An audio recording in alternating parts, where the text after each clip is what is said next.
What's going on, friends? It's Anton Daniels, and I gotta have a conversation with you guys about Tiege Hanley because you see how the sun is hitting me. This is no finesse, no makeup, no filters, no none of that. This is 100% Tiege Hanley. I use it in the morning as soon as I get up, right after I pray and brush my teeth, jump in the shower, and I'm hitting the streets because you never get a second chance to make a first impression. So even though they're giving you 40% off your first order, 20% off for life, even though you may get a free gift, forget all that, right? Because we would do this even if it was full price because it's worth that much. I'm in the streets, I'm kicking it with people, and I see Dusties everywhere. You don't want to be them. You want to separate yourself. And the way that you separate yourself is self-care. Ladies get it for the fellas. Fellas don't wait for the ladies to get it for you. I'm about to hit the streets right now, and I'm feeling confident. I'm feeling great. I mean, I already got confidence, but to have that extra boost of confidence, knowing that you've taken care of yourself and you set yourself apart from all of the rest of the sheep that's walking around making bad decisions on a daily basis. And it's reflected in their actions. It's reflected in the products that they use. It's reflected in the people that they follow. And so if you're trying to level up, if you're trying to make sure that you look good, they're going to send you the pack. They're going to give you all of the instructions on how you're supposed to use it. Then make sure you get your Tiege Hanley. Again, 40% off your first order, 20% off for life. Get your free gift. Make sure you tap in with your boy Anton Daniels because Unc is never going to lead you wrong. I would never have you use a product that I don't use myself. Again, they've been rocking with me for a long time. Make sure you get your Tiege Hanley. I love you. I appreciate you. I'm going to holler at you guys later.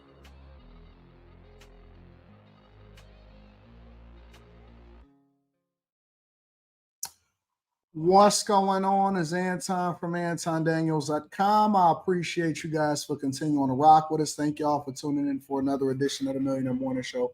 I'm your host, Anton Daniels. What up? What up? What up? What up? What up? What's going on, friends and family? How'd y'all enjoy the show last night? I thought that the show went absolutely great and incredible. I thought that the show went great. You said, oh, dang, Anton got on a black tee today. Where you been at? All I wear is black t-shirts. I got 1,000 black t-shirts. Just got another one out the pack. Just got another one out the pack. I got 1,000 white t-shirts. I've been wearing white t-shirts black t-shirts. Black t-shirts pretty much all last week and this week for the Millionaire Morning Show. Simply because I'm making some updates and some changes. And in addition to making some updates and some changes, I got a flight that I got to catch. Y'all need the white button up. I feel you, but I got a flight that I got to catch tomorrow because I'm going out of town. So I just been hustling and grinding and focused and all of that.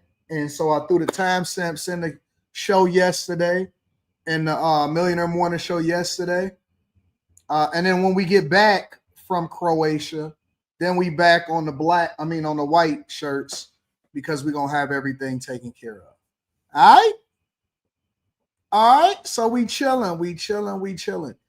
Yes. Hey, did y'all know that YouTube has a biometric identity scanning situation going on? All right. So check this out. So I have been complaining because I showed y'all yesterday that I had to send out a bunch of copyrights because people were basically stealing my stuff and act like they was me.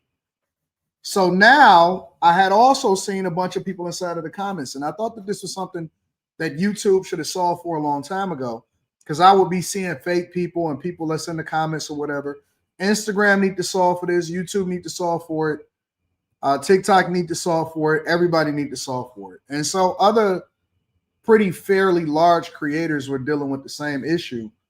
So YouTube now has which I agree with. Like, I don't like all of this biometric and AI and all of this in certain ways for certain things. But if you are a relatively larger content creator, to have this in your arsenal is beautiful. So now I got an email today that basically YouTube was like, yo, if you want to do a biometric scan, which you don't have to, it's up to you. If you want to do a biometric scan to more easily identify when people are pretending to be you, and we can just completely eliminate them right away, then we can do it, which I haven't done it yet. I need to read through all of the terms and the details before I agree to it. So I got to read everything before I do so, but that's dope. It's dope that they're using AI to now identify when people pretend to be you instead of having to focus so much on me tracking it down and getting. I had to get like 3 pages removed yesterday from people that were basically stealing my content and pretending like it was me. So says, if you don't want people to use it, shouldn't be on the internet. You sound like a fucking fool. You sound like a fool. That's like saying if I don't want somebody to steal my license plate, I shouldn't drive a car. The onus should never be on the person that's the victim. The onus should always be on the people that's stealing. Why not say people shouldn't steal people's likeness and identity? That sounds so dumb. If you don't like it, you shouldn't be. If you don't want people to steal your identity, don't be on. What? What are you talking about? Like, that sounds so stupid. No, people shouldn't pretend to be other people on the goddamn internet and be themselves.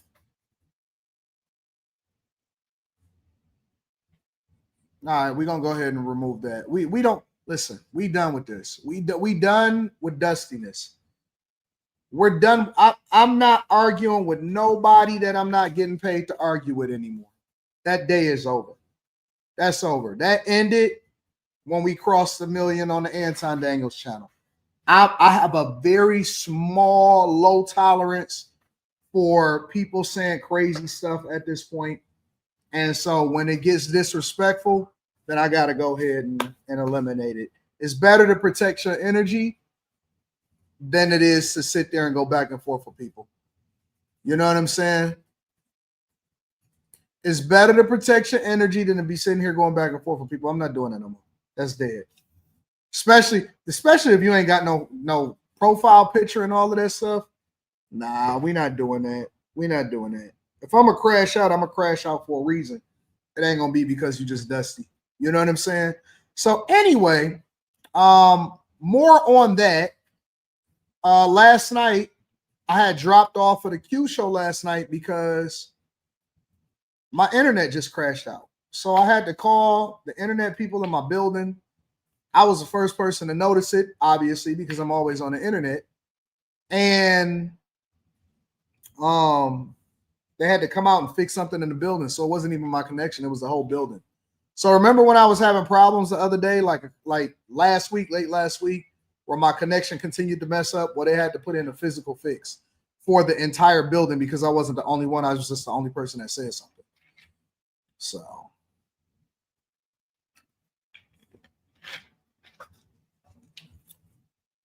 more dumb stuff. All right. And there that is. I eliminated that really quickly. Anyways, what's up, y'all? Is it Veterans Day? Is it Veterans Day?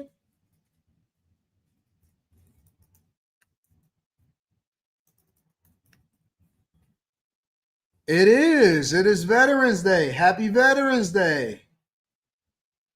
Happy Veterans Day to all the vets that's in the building. Veterans Day is November 11th. And yes, it is Veterans Day. So shout out to all of the veterans that's in the building, for everybody that served honorably in the military, whether it be wartime or peacetime. We salute you. So all of my military members, all of the people that's in the Army, military, Air Force, Navy, shout out to all of my veterans. Happy Veterans Day. We love you. We appreciate you. You guys are the biggest, one of the biggest, if not the biggest asset to the United States of America. Shout out to all of my veterans in the building, all of my service members, all of my veterans. Shout out to y'all. I appreciate y'all. Y'all are awesome. Don't let nobody tell you otherwise. You awesome. You're awesome. Let me make sure that I acknowledge my veterans. You know what I'm saying? I'm about to be not acknowledging my veterans. Got to acknowledge my veterans. Let me see something. Oh, I just found a good video.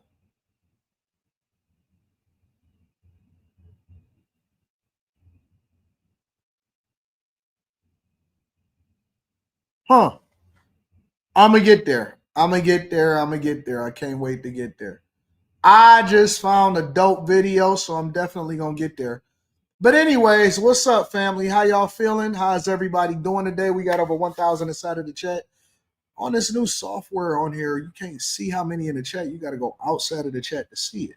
Let me acknowledge the people that support the platform first, and then we're going to get to it. We got a Patreon live stream. If y'all are part of Patreon, it's already up tonight. So if you're looking for the time, if you're looking for the link, it's up. It's already up. So Patreon live stream tonight. Don't share with nobody that it shouldn't be shared with. Shout out to Kamikra.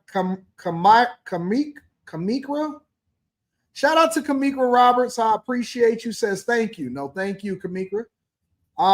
Mike that dude. Shout out to my dog, Mike that dude. I appreciate you. Christopher Williams holding me down with the 25 ball. Spencer Campbell. Thank y'all, all of y'all, for holding me down also.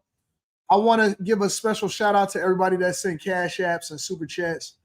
JVB Fit 1155 says it's my 40th birthday, bro. 11/11. Get better with age, bro. Get better over time and it get better with age. Happy birthday, my friend. Happy birthday. Alvin S says blessings, AD, and belated congratulations. I pray for your continued success and prosperity in Jesus' name.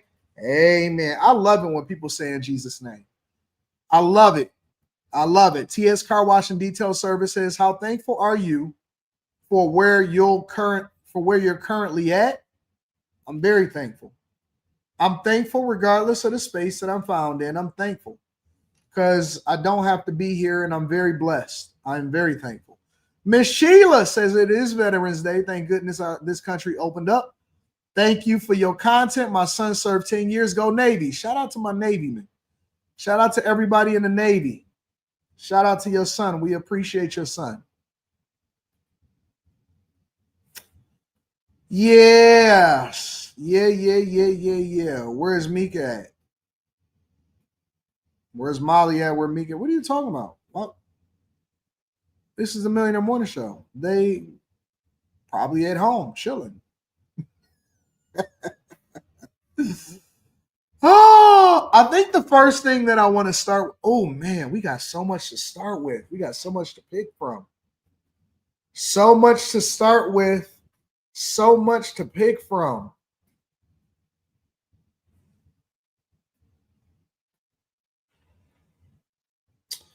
Let me see. Let's start here. Let's go over here. I don't want to go to that one yet. I got so much to pick from, y'all. We haven't tapped in Chicago yet in a while, so I want to go over to Chicago real quick. History. Because I was looking at a video this morning and I thought it was crazy. Man, we can go to Brooklyn. Let's go to Chicago first.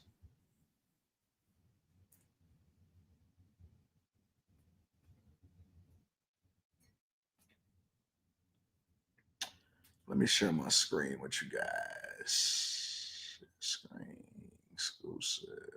That.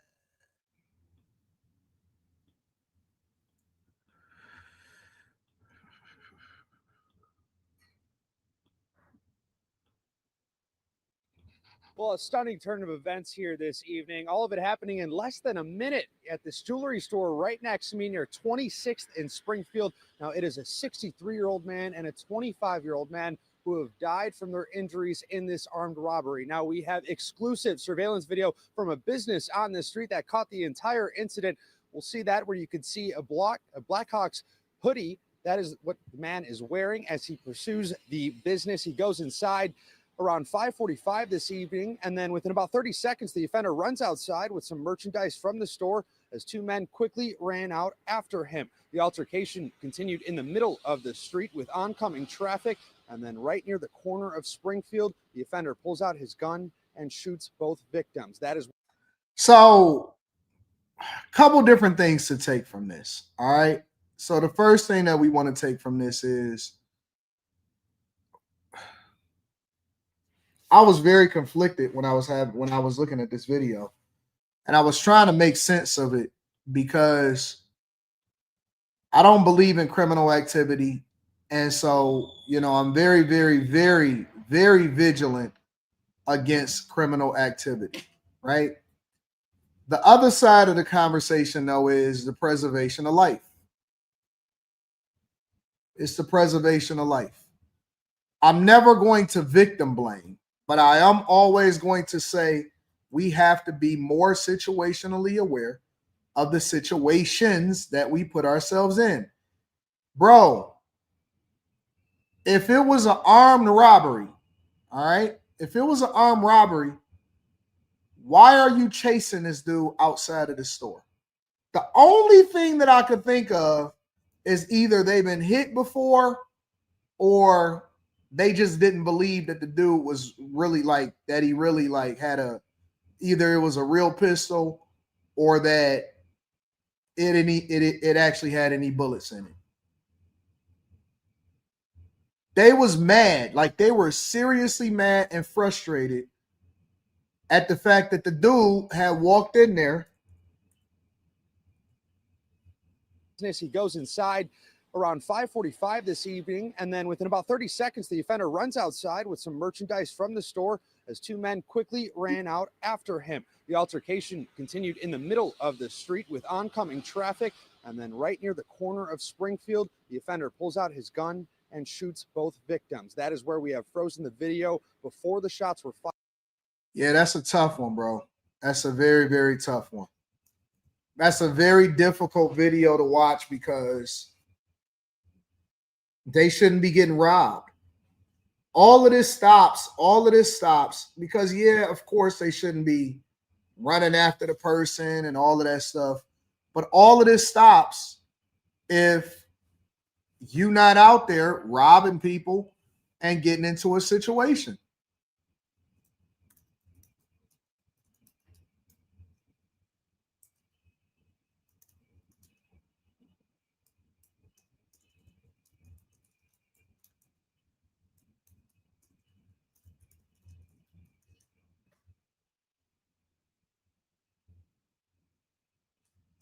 I don't know, man, because it's like I think that in those type of situations, you don't know what you're gonna do unless you in it. And those dudes was pissed, and it looked like they wasn't scared. It looked like they wasn't scared. It looked like they actually didn't have no fear of him after a minute, and they felt some type of way about him running in their store and robbing them. And so they decided to take matters into their own hands. And now neither one of them is here anymore. And you gotta, their family is not gonna be here anymore. Bro, listen, man. I'm against crime, I'm against criminal activity, but you gotta have self-preservation first. First things first is self-preservation. You can always replace stuff. You can always get your stuff back. You can probably shut the store down or you can move away from Chicago. But you can't take the risk to be running after these people because you don't know what they got. You don't know if they got a knife. You don't know if they got a gun. In this situation,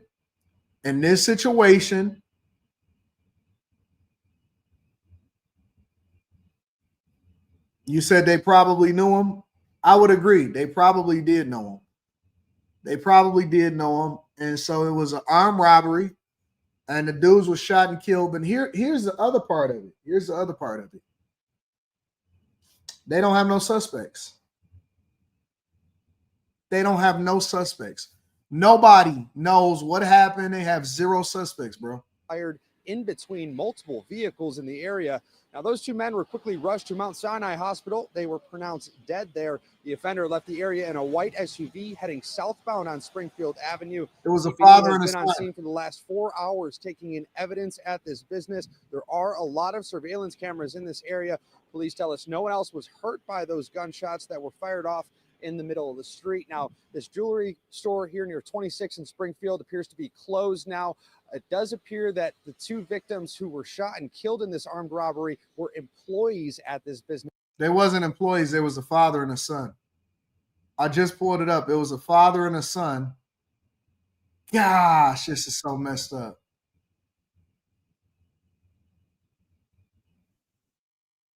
To help catch the shooter behind a deadly jewelry store robbery. Surveillance video shows the final moments of the two victims, a father and son, chasing the robber down the street.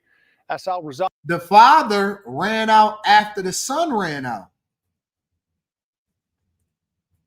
Two victims, a father and son, chasing the robber down the street. Asal Razai has details from Little Village.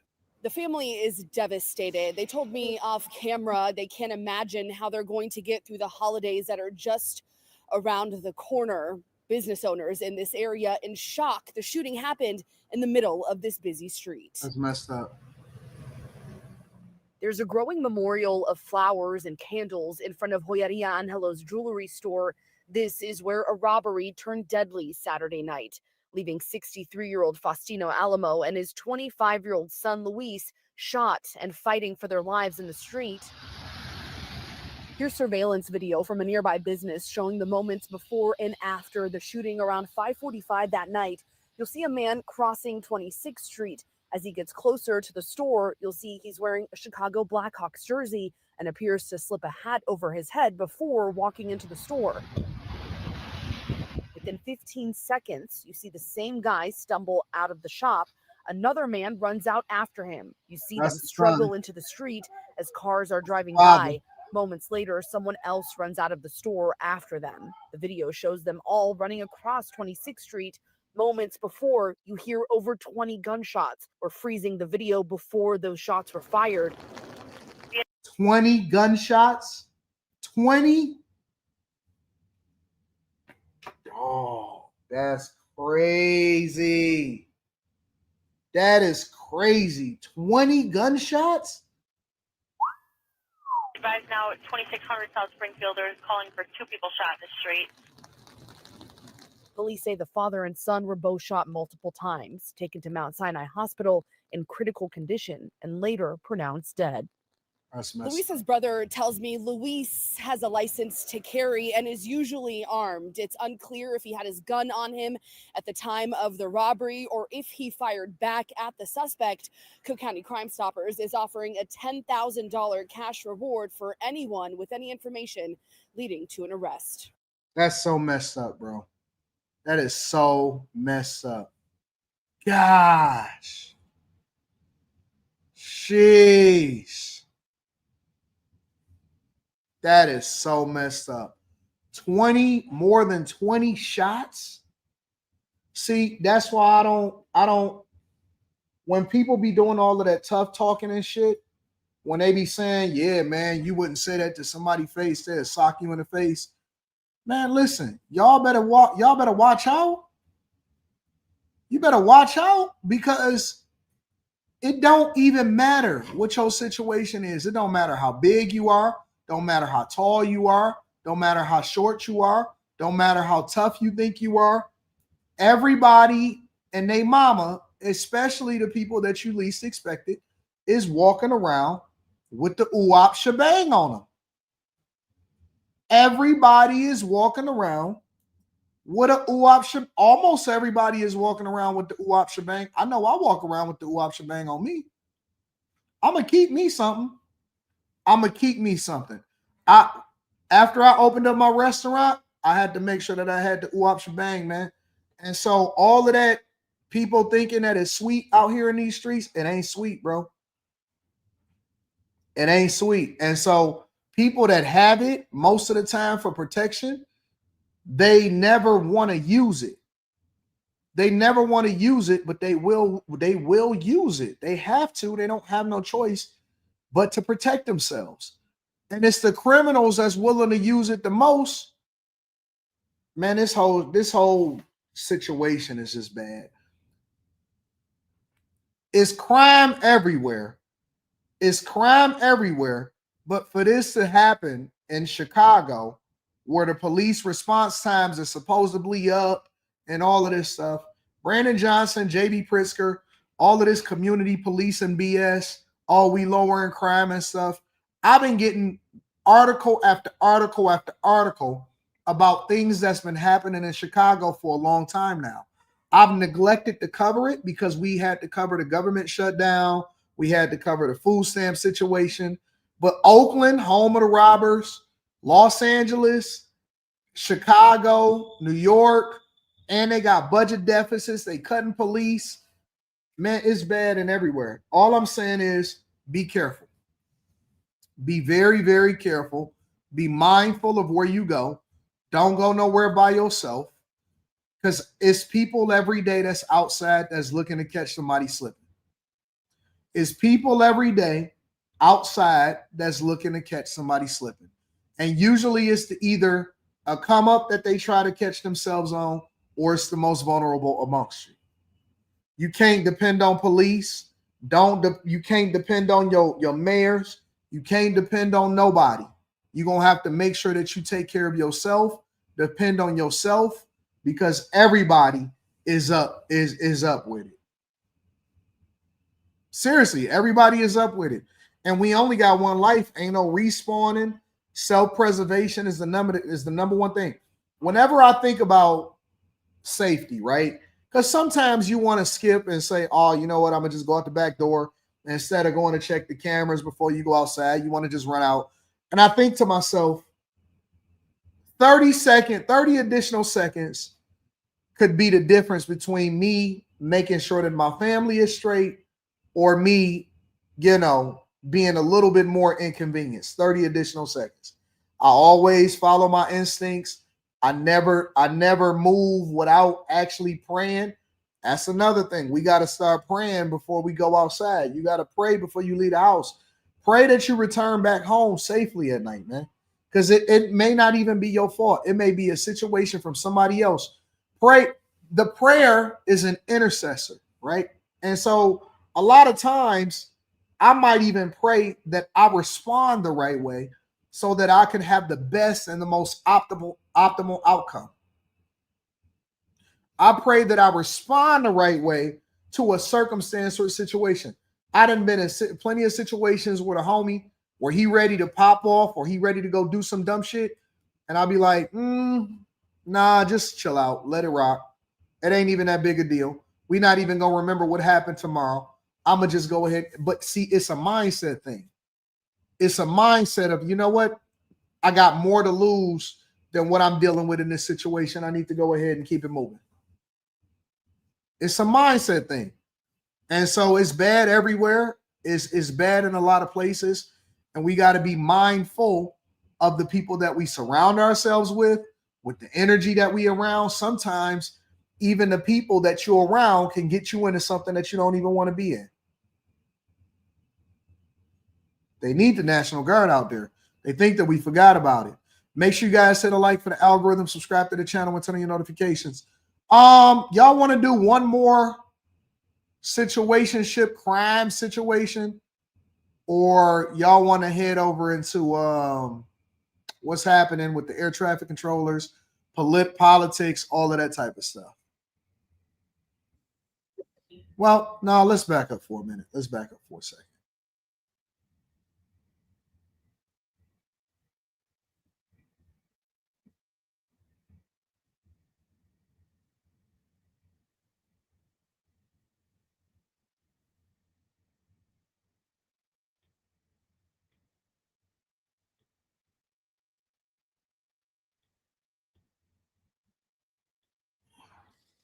I want to look at something.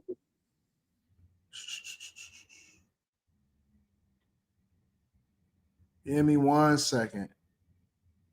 I heard it was a guy in Tampa that killed 4 people. It was a crash suspect that killed 4 people over there in Ybor City. Y'all heard about that before we get over into the other stuff? Details about the deadly crash in Ybor City. 22-year-old Silas Sampson is accused of being behind the wheel when he sped through Ybor City, hitting and killing 4 people and injuring 11 others. Today, Sampson appeared before a judge for the first time, and prosecutors argue how he should stay behind bars. Fox 13's Regina Gonzalez has the latest from the courthouse. Mr. Sampson, you are charged with aggravated fleeing to elude with serious bodily injury or death. 1, 2, 3, 4 counts of that, which is a first-degree felony. You are also charged with vehicular homicide and leaving the scene. 1, 2, 3, 4 counts of that. Appearing virtually from the Orient Road jail, 22-year-old Silas Sampson heard a judge read off 8 total felony charges. Prosecutors have filed a motion for pretrial detention, saying Sampson is a danger to the community and that no conditions of release would keep the public safe. Judge James Giardina agreed to keep him held without bond, at least until a hearing set for this Thursday morning at 9:30. When the court will decide whether he can be released or remain in custody until trial. Investigators say the crash happened after Sampson sped through Tampa, fled troopers' attempted stop, and seconds later plowed into a crowd outside Bradley's on 7th Avenue, killing 4 people and injuring 13. According to the motion, officers said he tried to run from the scene, later admitting he, quote, made a mistake and asked, quote, how many people did I kill? The state also noted signs of possible impairment, including slurred speech and the odor of alcohol, with blood results still pending analysis. A young man who was not capable of making good decisions decided to get behind the wheel last night. And he took good people away from their families. And he's hurt so many other people. Meanwhile, Saturday night, the same corner of Ybor was lined with candles, flowers, and tears. A vigil outside Bradley's bringing hundreds together in grief and solidarity. As crash survivor Richard Otwell shared how grateful he was for the outpouring support. This is just a perfect example that we have one of the best and strongest communities in the entire world. Have y'all ever been to Ybor City? Have y'all ever been to Ybor City? I actually have multiple times. Every time I go to Tampa, I usually go to Ybor City. They got really dope cigars. They got a vibrant music scene. They got a lot popping off and a lot happening over in Ybor City. And usually, you know what I'm saying, like late at night, around 1:30, a little bit later, the alcohol start getting to the people. Alcohol start getting to the people. If you want to go and get you a bus down, you can go ahead and head over to Ybor City over in Tampa. It's one of the spaces that, like, you know, it's a vibe. It's dope. It's really dope. Ybor City is dope, but it's a lot of drinking. It's a lot of partying. It's a lot of people doing things that they probably shouldn't do. You know what Ybor City reminds me of? Ybor City actually reminds me of a cleaner version of New Orleans, of Bourbon Street in New Orleans. Shout out to you, Charles Lucas. Ybor City is like a cleaner, safer version.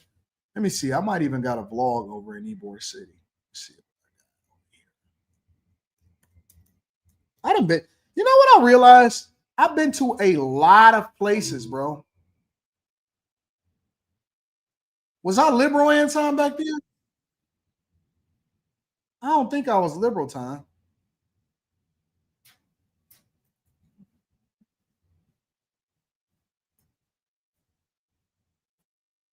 I think I might have been liberal time right back then.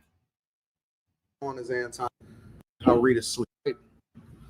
Consumer of not truly displaying is the fact that she also sleeps diagonal. But it's high-paced enough to where you can truly enjoy the downtown. It got the nice suburbs. You can really get the best of both worlds, especially as an older person or a person, all of that other type of stuff. So we're going to jump out the car. We're going to see what's happening. I see a lot of places with a lot of security. And that's Ybor City. So Ybor City is pretty much a spot where it's just popping. Seeing what the vibe. Yep, that's Ybor City. That's it right there. Ybor City, ladies and gentlemen. It's a lot of partying. It's a lot of snow bunnies. You know what I'm saying? It's a lot of twerking. It's a lot of dancing on bars. It's a lot of cigars. It's a lot of drinking. Honestly, literally, it's almost just like New Orleans, but it's cleaner and safer. It's just like New Orleans, but it's cleaner and it's safer. And you genuinely, most of the time, you can make it home without no problems or nothing like that. You know what I'm saying? So, yeah, this is Ybor City, man. It was pretty cool. I didn't even realize, you don't even realize how many places you done been to.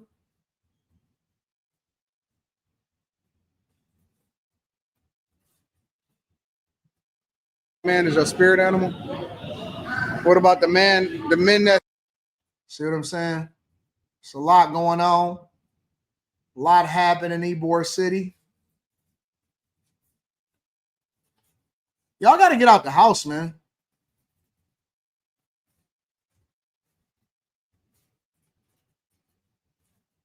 Is my connection slow? What's going on here?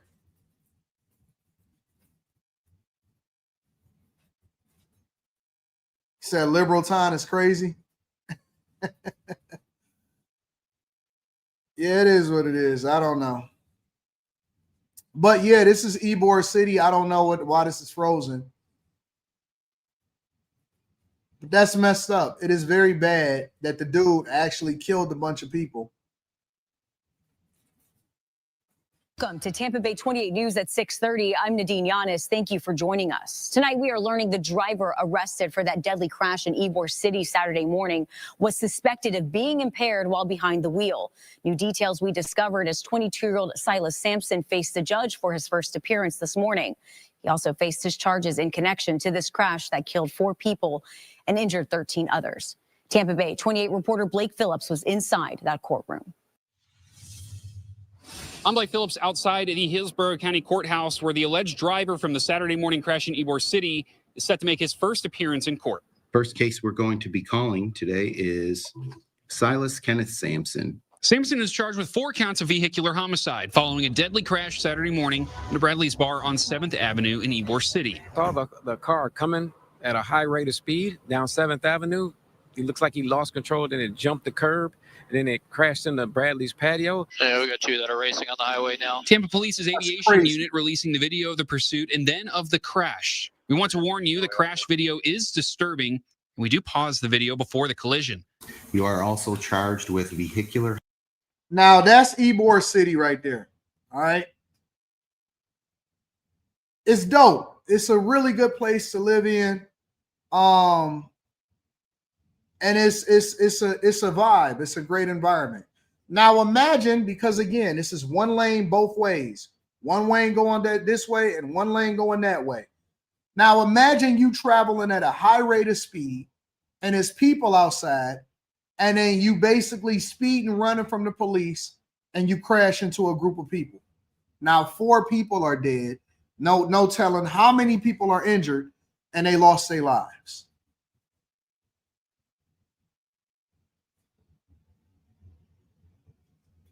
Anton, please interview the beautiful lady from Chicago. Her channel is called Chicago Flips Red. I already done interviewed Danny before. Where have y'all been at? Danny has already been on this show. Why y'all acting crazy?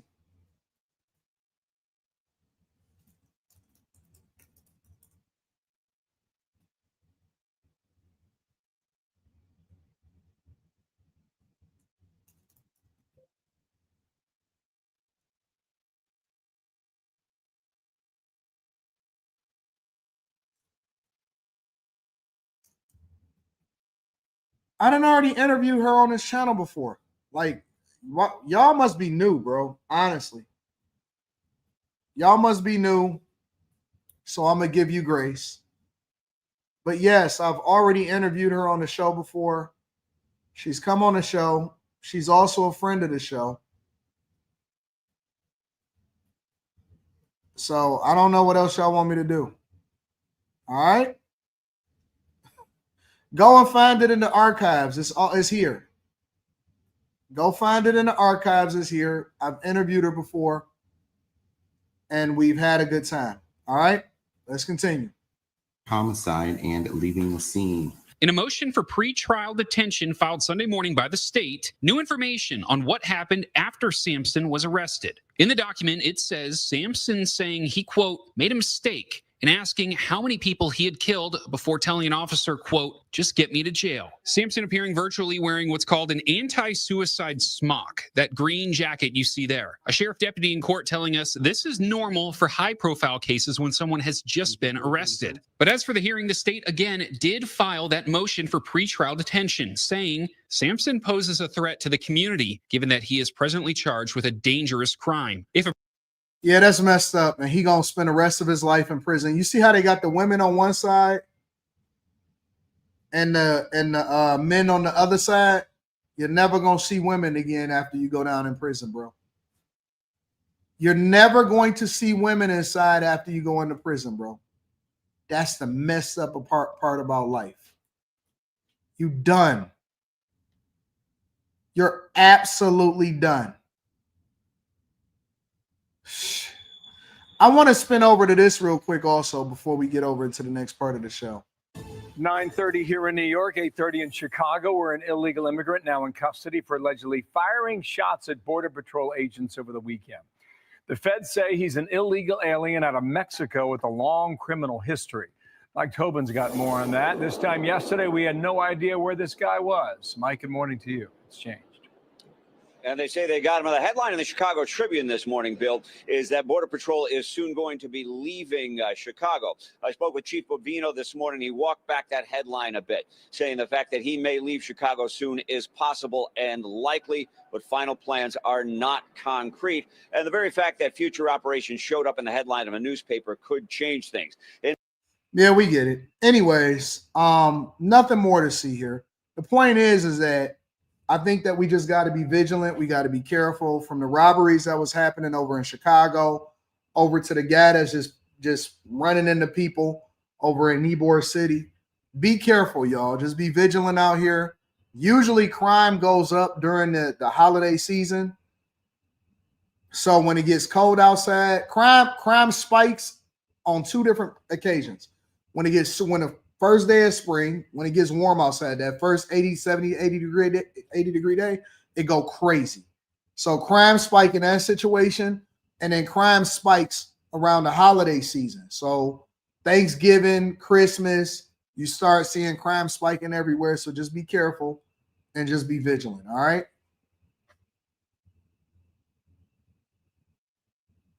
Let me read some of y'all super chats, and then we're gonna move over to the real part of the show.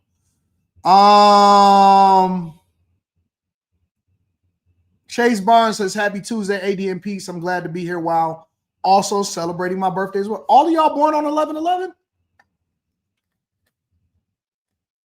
Are all of y'all born on 11/11? It seems like everybody people be intentionally having their kids on certain days too. Like people plan to have their children on certain days. Happy birthday, Chase. Yours tomorrow. All right, bet.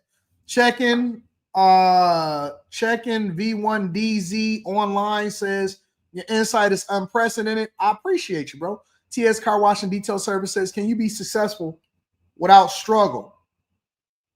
It depends on what you define as success. I don't think that you can develop good character without some level of growth. In order to grow, you got to struggle. I don't know anybody in life that hasn't struggled in their life in some capacity. Like you always going to struggle to some capacity. If you're asking me if you got to be broke in order for you to be successful and struggle in that way, no, I don't believe that you got to struggle in that way. I think that struggle is relative. You know what I'm saying? You can struggle to get to the next level. You can struggle when it comes to your finances. You can struggle to deal with certain people in your life or to let go of certain things so that you can grow into the next situation. So it's all relative. It just depends. What's your biggest mistake? That's a broad question. With regard to what? What's my biggest mistake with regard to what? Financial, spiritual. What do you mean? What's my biggest mistake?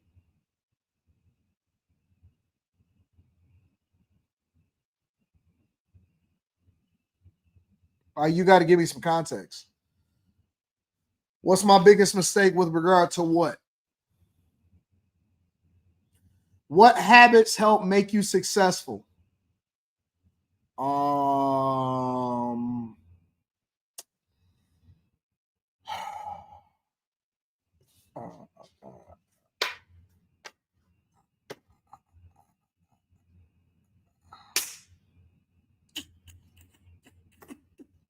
What habits make me successful? Having a calendar, abiding by my calendar, making sure I do everything on my calendar. Having big discipline, not busting down anything that's in front of me, and being able to say no to women that I don't need in my life. And I ain't just talking about as a married man. I'm talking about in life in general. Like not being smitten by women to the point to where it would affect my money. That's one of the biggest things is being disciplined enough to be able to say no when it's time to say no, and to say yes when it's time to say yes.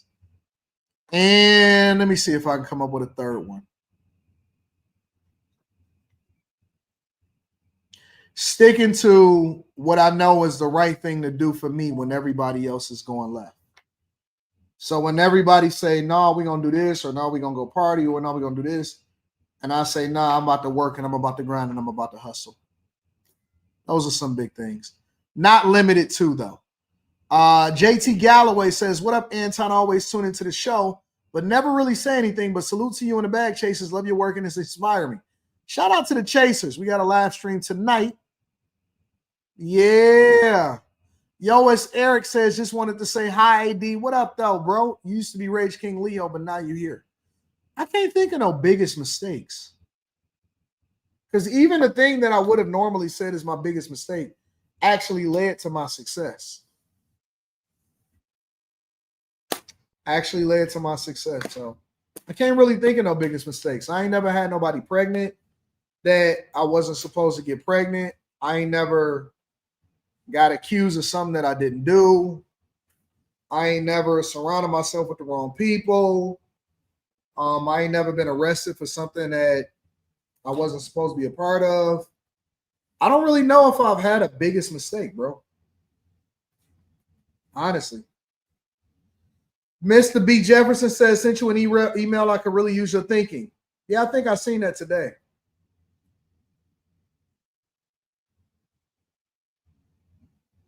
I'm going to check it out. Yeah, Rage had to go. Yeah, good idea. Biggest mistake was not leaving Lapeef sooner. Oh, that wasn't a mistake. It was a learning opportunity. I learned a lot about dealing with people in content creation, and it was a blessing. That was a blessing. It was a blessing that I went through what I went through with that.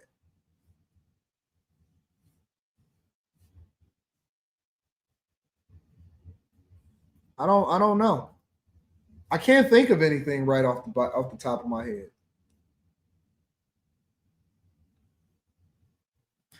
I know one. I'll give you one. Biggest mistake was my biggest mistake in life is probably on my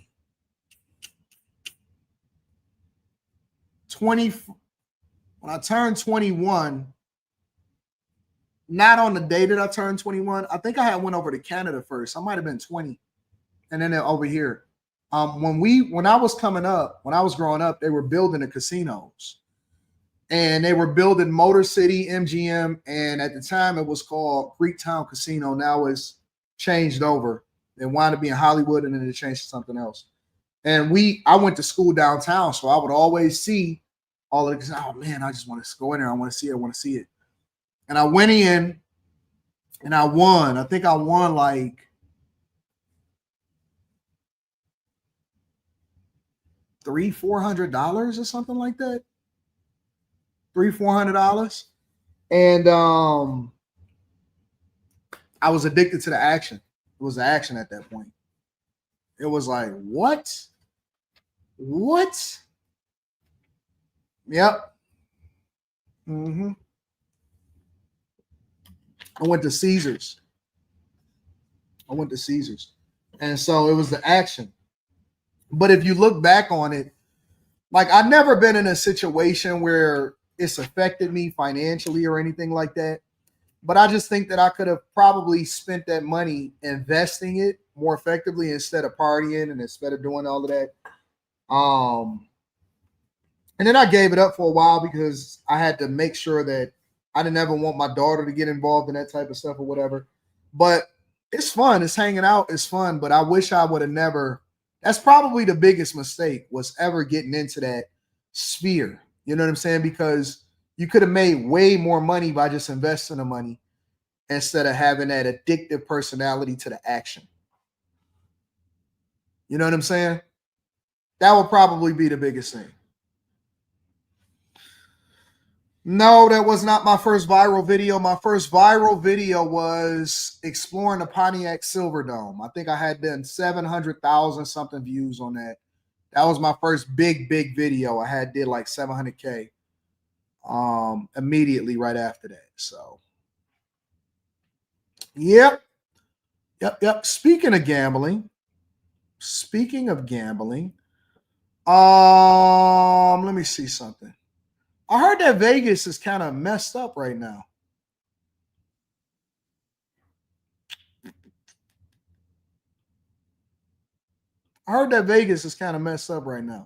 They're charging $15 for a burger.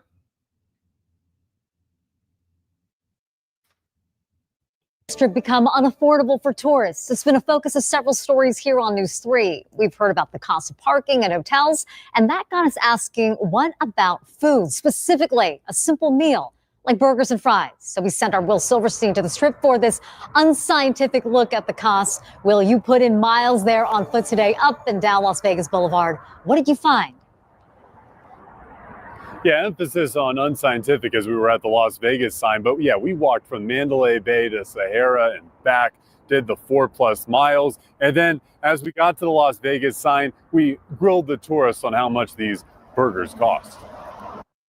We're also looking at the price of food. How much do you think a burger costs at some of these restaurants? Now, the burger, that's a whole nother story there, sir. And that story starts with the number 6. $60 paid for 2 hamburgers. That's what Houston, Texas resident Jennifer and her daughter forked up to Johnny Rockets at the Excalibur. Are you paying $60 for 2 hamburgers in Houston? No, not at all. Jennifer says aside from the restaurant being on the Las Vegas Strip, there was nothing else special about her or her daughter's order. What was on the burger? Was it just a straight up? It's just a single burger, cheese, lettuce, tomato, onion, mayonnaise, whatever. Nothing, not like double burger, no bacon, nothing fancy. And that started my journey up and down the Las Vegas Strip to find a cheap burger with fries. What do you think the cheapest burger is on the Las Vegas Strip? Probably like $15 just for the burger. Where or how much do you think? How much? Maybe about $20. I started at Mandalay Bay where we encountered Johnny Rockets. Now, Johnny Rockets has multiple locations with the menus showing prices in the 20s. Across the street from Mandalay Bay is New York, known for being one of the more affordable options on the Strip, but only one sub-$20 burger was inside at Tom's Watch Bar for $19.50. 9 Fine Irishmen, meanwhile, saw their sizzling patties sit at $23 a bite. It goes without saying that the Las Vegas Strip is the epicenter of our pop culture and hospitality mix, and that meant we had to go to Gordon Ramsay Burger at Planet Hollywood. The British chef has collected millions for his various television shows, and his burger restaurant collects quite a pretty penny too. Their menu, only available through a QR code, shows their most basic burger and fries options with a floor of $26.99. For one of their specialty burgers, like a Wagyu beef patty, the cost is nearly double at $49.99. One of the things that we found with the pricing so far is that it tends to be between $22 to $30 for that average burger price. I think one of the biggest things seems to be is that there's that lack of place that's under $20. Where we did find a spot comfortably under $20 was at Bobby's Burgers. Most of this location's offerings are less than $20. The catch, it's not a sit-down full-service restaurant, and the fries will cost you extra. From what we could find today, the king of the cost belongs to Chicky and Pete's Crab House and Sports Bar at the Sahara Hotel and Casino. $19 flat for the menu item known as the cheese. Coming with the burger is American cheese, lettuce, tomato, and onion, as well as $10+ saved compared to these other options. I don't understand. Like, all right, a lot of people are saying that Las Vegas is too expensive. That they priced out the tourists and all of this stuff. Let me tell you why some of this is off. All right, I'm gonna give y'all some game on Vegas. I've been to Vegas a gajillion times. It's really not that difficult to figure out. I'm gonna break it down for you, okay? Y'all saying those prices aren't bad. All right, the prices are bad, but most of the time when people get these type of burgers or whatever like that, they don't check the prices. You know why? Because they're using comps. So when people gamble and they do whatever it is, oh shit, hold on, let me see something.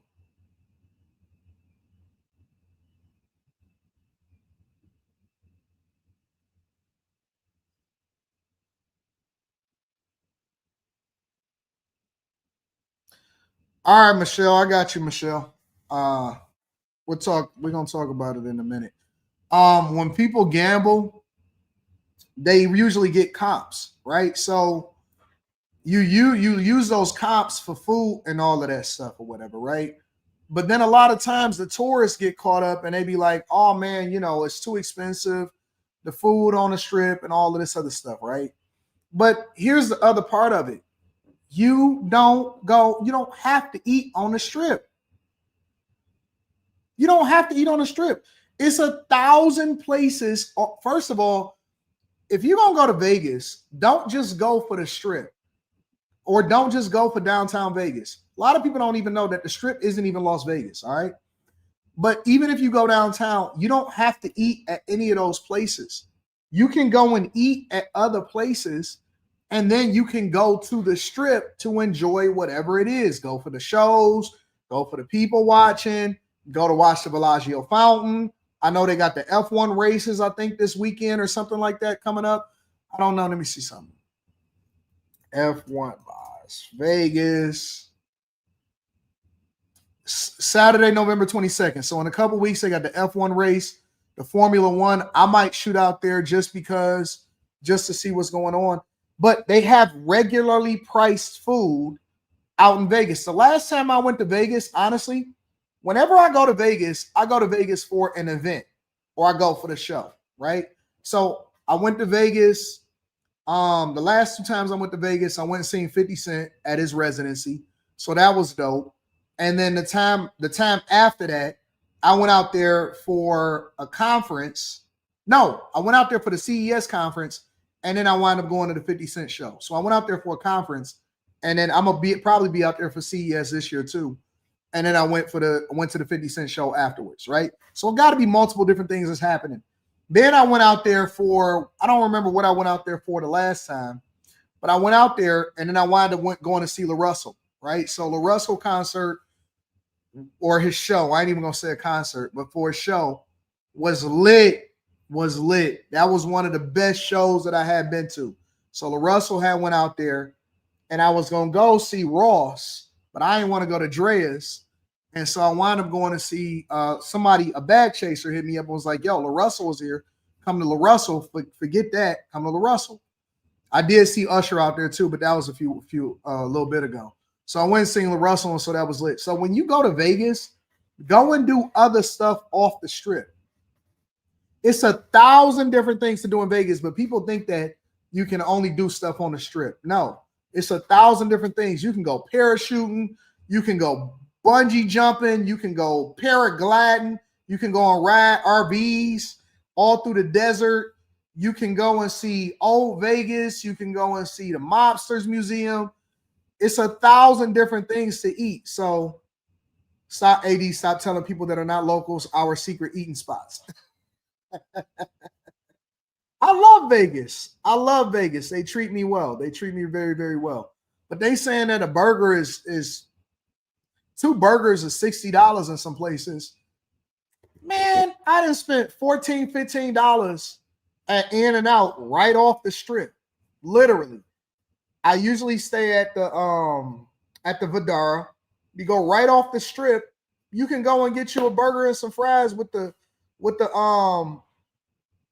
whatever sauce on it, and you spending $10, $11. That's it, max. Probably not even that. Tomato and onion, as well as $10+ saved compared to these other options.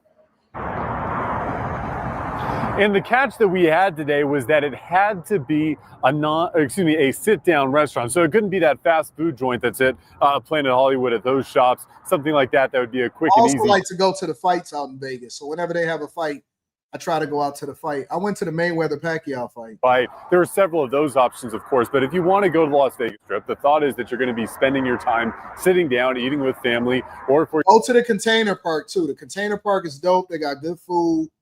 That's a little bit past downtown Vegas off of Fremont, right? Then they got a lot of bars on the way to the Container Park over there in Vegas. For yourself, and you're not going to spend too much. What we found, however, is that most of those options are over $20. So if you can find something under $20, well done to you, because that can be rare. GM Resort CEO Bill Hornbuckle acknowledged that high prices have contributed to a negative perception of Las Vegas. During a quarterly earnings call, Hornbuckle admitted, when we think about pricing and things that got everyone's attention, whether it was the infamous bottle of water or a Starbucks coffee at Excalibur that cost $12, shame on us. News 3 is continuing to look into how expensive the Las Vegas Strip has gotten for basic food and amenities. Today, News 3's Will Silverstein. I don't even spend no money in Vegas. Usually my plane is free, sometimes, depending on how I fly. The flight be free. The rooms is free. The food is free. The shows is free. Everything be free except for what you do off the strip. So I don't even pay for nothing in Vegas anyway. Going door to door, casino to casino, to find just how much a 20-ounce bottle of water will cost you. And Will, what are the results? Well, Latoya, we went to a wide range of places along the Las Vegas Strip. Not every single place, but a wide range, as much as my bladder could take. And what we found was a wide range of pricing as well. So sit back and relax. Chief Meteorologist Bill Bellis may be forecasting sunny skies on the Las Vegas Strip, but we are about to have a downpour of water, or at least a downpour of money spent on water. Earlier this week, when we went on our burger run, our journey started in the southern terminus of the Strip at Mandalay Bay. Today, we started at Circus Circus. There was the Circus is trash. Never listen. Circus Circus trash. Luxor trash. Stratosphere, well, let me not say trash. They are like, you can do better. You can do better. You can do way better. Circus Circus, forget it, bro. Don't do it. It's literally just it's just there for an attraction. Luxor, don't stay there. Strat, don't stay there. None of that shit. Stay out of that place. Circus Circus Market Express. Their 20-ounce bottle of Aquafina cost a cool $4.25. We were on our way to our next destination. All right, we're in for a long walk once again. What day is it at the win? Important to stay hydrated. Is at the win. Up next was Treasure Island, where we first collected a free ice water at Starbucks. Then we headed over to the resort's CVS Pharmacy convenience store, where the same bottle of water was almost $2 cheaper than Circus Circus at $2.49. Yeah, Vegas is very expensive if you don't know how to do it right. Excalibur, facts, stay out of that. Vegas is expensive if you don't know how to do it right, but you just got to know what you're doing. And so you can pretty much, I can go to Vegas for $0 except for tips. Basically, if I just really wanted to. Vegas would cost me $0 except for tips if I really wanted to. But you just got to be mindful. And if you're doing it on a budget, they give you the cabanas, they give you whatever it is that you want. It just depends on when you want to go and if you want to do it right. But it is a little bit expensive for people that don't understand. So I don't know. Let me read some of these super chats and then let's get into the thick of things. All right, let's get into some real stuff. Enough with all of the fun stuff. What's your biggest mistake financially? Our biggest mistake financially? I haven't really had no big mistakes financially. I've been a pretty not investing when I was younger. Not investing as much as I could have when I was younger. I invested 25% of everything I was making at the plant. When I was 20, 21, 22, when I was making $100,000+ a year, I should have spent more money investing instead of partying and having a good time and blowing it. So other than that, I haven't had any major financial mistakes like that. I should have just been more mindful. But I mean, it all worked out, so it was cool. Ryan J says they charging $40 for burgers at Gordon Ramsay Burger. Gordon Ramsay is not even that good. Gordon Ramsay is not even that good. All right. Appreciate the gems. Anton just sent an email hoping for a coaching call. All right, bet. Got you. TS Car Washing details. What routines do you follow every day? Get up, pray, brush my teeth, and get to hustling. That's it. Make sure I bust it down for a real one pretty regularly. That helps me sleep. That's pretty much it. Hustle, pray, eat, sleep, hustle, and bust it down. That's it. Pray, eat, sleep, hustle, and bust it down. Everything else is extra. That's my life. I'm okay with Vegas pricing people out because it was getting Spirit flight trashy pre-pandemic. Nah. Papa Nea Shelley says omelet house off Charleston in the Old Town next time you come out, Anton. Huge omelets, best corned beef hash, local favorite. I've been to the omelet house before. I think. Have I been to the omelet house? King to All says Peppermill is the only must-have on the strip for breakfast. Everything else off-strip ADU, right? TS Car Washing Details says you don't like dreads. I saw Ross and Chris Brown, and nah, I'm straight. I'm straight off of that. I don't want to be at that. You know what I'm saying? I want to be at the regular stuff. I don't want to be where the clout chasers are. I want to be hanging out. All right, y'all. Enough is enough. We got to get into the show for real, for real.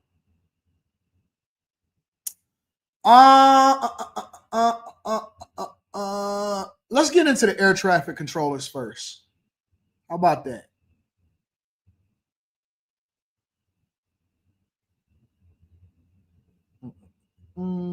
Let's jump now to CBS News Chief White House correspondent Nancy Cordes with more on the effects of the shutdown. Nancy, good morning to you. Good to see you again. We know that thousands of flights are still canceled. Air traffic controllers still feeling stretched. So what is the new pitch from the administration, from the president, to possibly bring a fix that hasn't been thought of yet? Well, the president made it clear in a post on True Social, Errol, that he is unhappy with the fact that some air traffic controllers have called in sick as an act of protest over the fact that they haven't gotten paid in several weeks. In a series of exclamation point filled, all caps descriptions of his plan, he said that he will give a bonus to people who did not call in sick, and that those who did nothing but complain and took time off, he is going to try to dock their pay because you see it right there at the bottom of the screen. I am not happy with you. He then went on to elaborate on his plan in an interview with Fox News. Take a listen. We have a lot of people want the job. But I was not happy when I saw all these people, we have to, look, life is not so easy for anybody. Our country's never done better. We should not have had people leaving their jobs. And what I basically did is say the ones that stayed, of which there were a lot of them, I'm sending them a $10,000 bonus. Where's that money coming from? I don't know. I'll get it from someplace. Now, it's not clear there is actually a mechanism for the president to penalize air traffic controllers in this way, docking their pay. It's also unclear how you would determine which air traffic controllers went out sick as a protest mechanism and which simply actually were sick or had a sick child. Nevertheless, the transportation secretary, Errol, says that he supports the president's position that some air traffic controllers should get rewarded, and he said he's going to work with Congress to figure out how to do that. I guess just an idea of the creative thinking that this shutdown generates. Nancy Cordes at the White House, thank you so much. So how do y'all feel about Trump saying for anybody that people should be penalized? I want to get an idea in the chat. How do y'all feel about Trump saying, okay, first of all, how do you feel about Trump saying that they should get $10,000 bonuses? If you held it down, you didn't take any days off, you did what you were supposed to do, and you know what I'm saying, you never really complained, you wasn't on social media trying to jump off the bridge, create a whole nother platform, all of that shit. How do y'all feel about Trump saying that air traffic controllers should get $10,000 bonuses?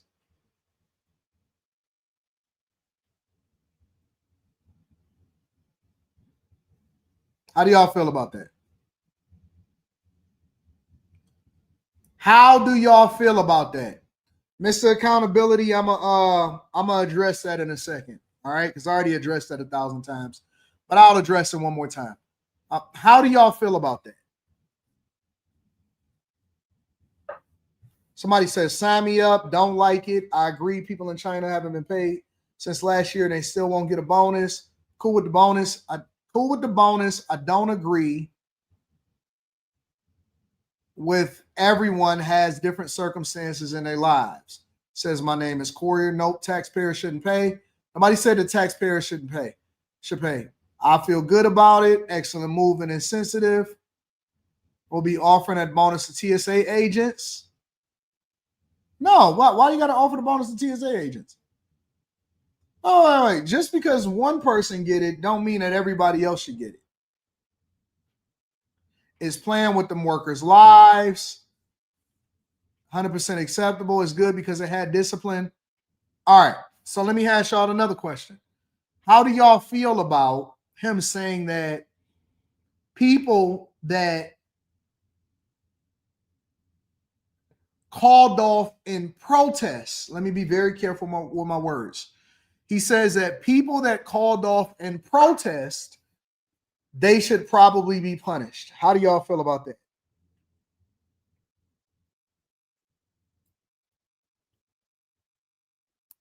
You said at least, why not at least 2,000 for TSA? Well, because TSA, first of all, you can't just give it to every employee that's working, because you can say that for any government worker. That's number one.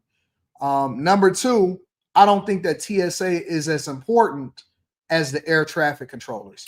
The air traffic controllers are literally the ones that keep the planes in the sky. And I ain't just talking about passengers. I'm talking about everybody. UPS planes, Amazon planes, packages, private flights, everybody. TSA is literally the lifeblood of the air. They the lifeblood of the air. So it's a completely different conversation. All right. We talking about the top most important people, you know what I'm saying, in the United States of America when it comes to our airspace. Secondly, all right, so here's my take on this whole situation. I'm cool with the $10,000 bonuses. TSA agents on average, or not TSA, air traffic controllers.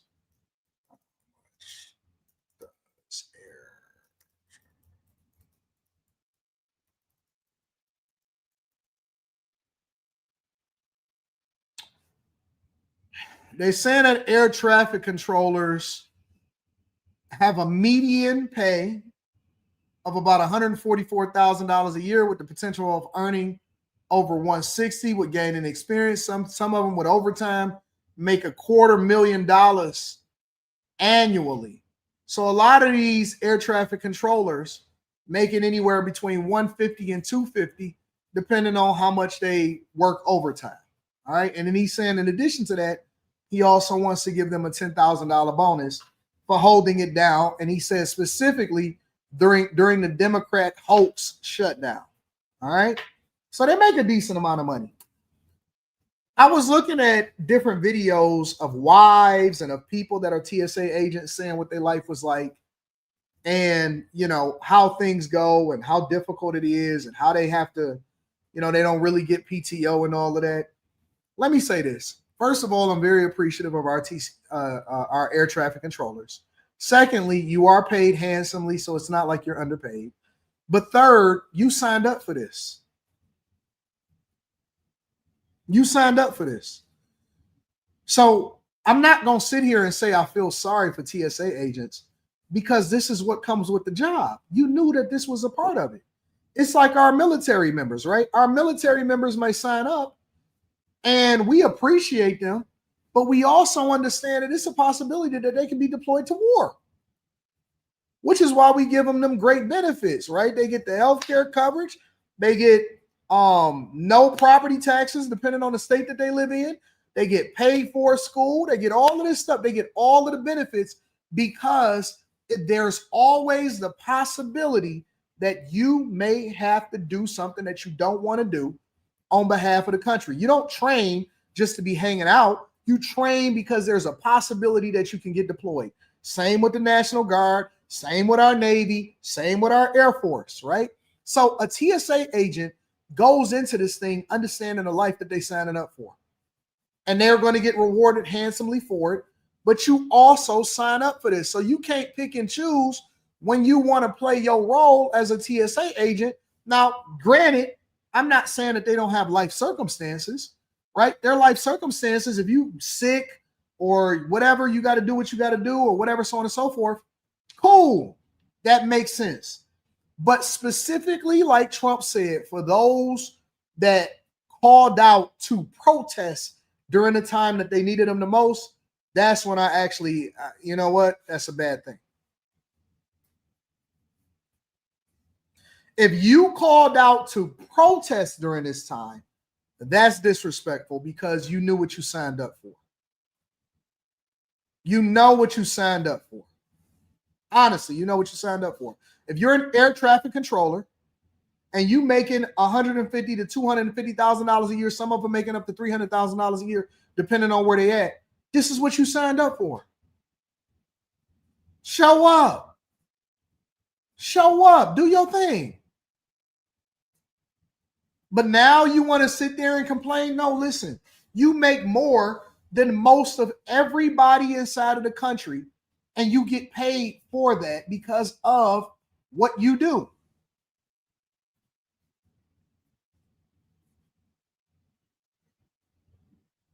That's my opinion. It's my opinion. Man the fuck up and do what you got to do. What are we sitting here complaining about?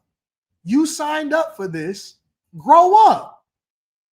Grow up. You signed up for it. Own it. You can't pick and choose when you want to show up and when you don't want to show up. When this is what you've taken and paid, getting paid so much money for. Now, again, I agree that y'all 100% earn everything that you make, but you come on, man. What the fuck is going on? Down continues, so do cancellations and delays at airports across the country. The Federal Aviation Administration says a shortage of air traffic controllers forced them to cut back. AD checked the suicide rate for air traffic controllers. Suicide rate for air traffic controllers. Air traffic controllers. All right, so I'm going to share this with you because I don't want to just read it.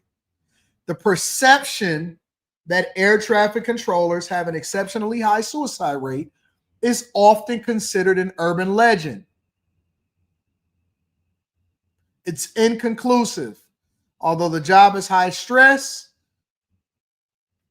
they don't necessarily say that it's tied to air traffic control, that there's a high suicide rate in air traffic controllers. So there you go. I looked it up. There is no data to support that there's a high suicide rate with air traffic controller.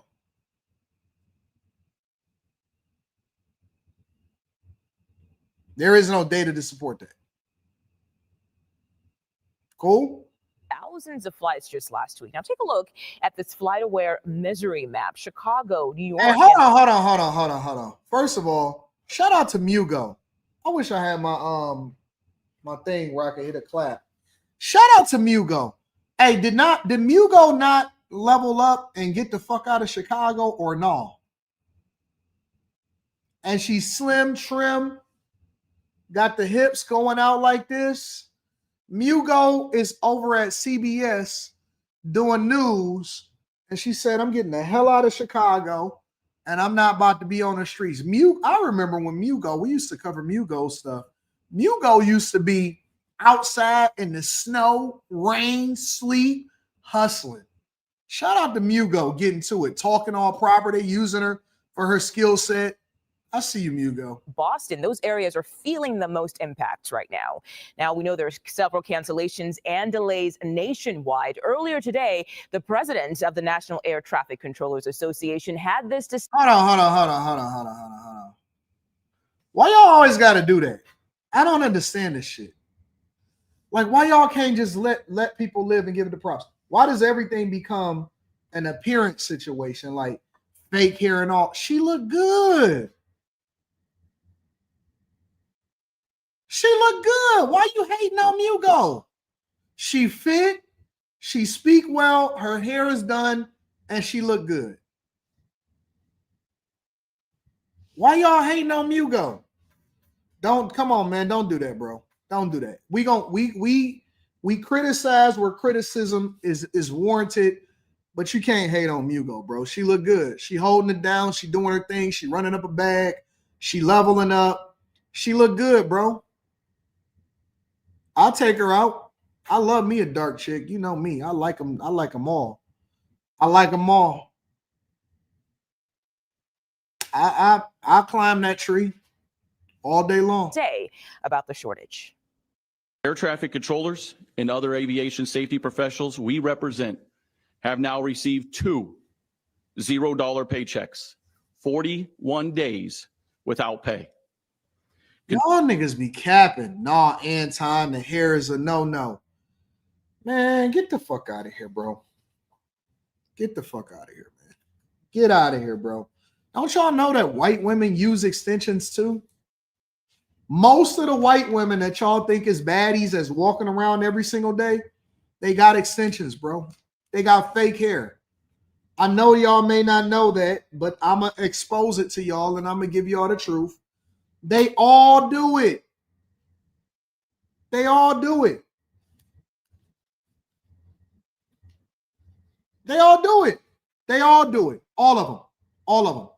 They all got sew-ins and shit. They all do it. They tricking you too. Controllers continue to show up and step up. Despite working full-time during the shutdown, and in many cases, mandatory overtime, controllers continue to show up and step up for the American flying public and for each other.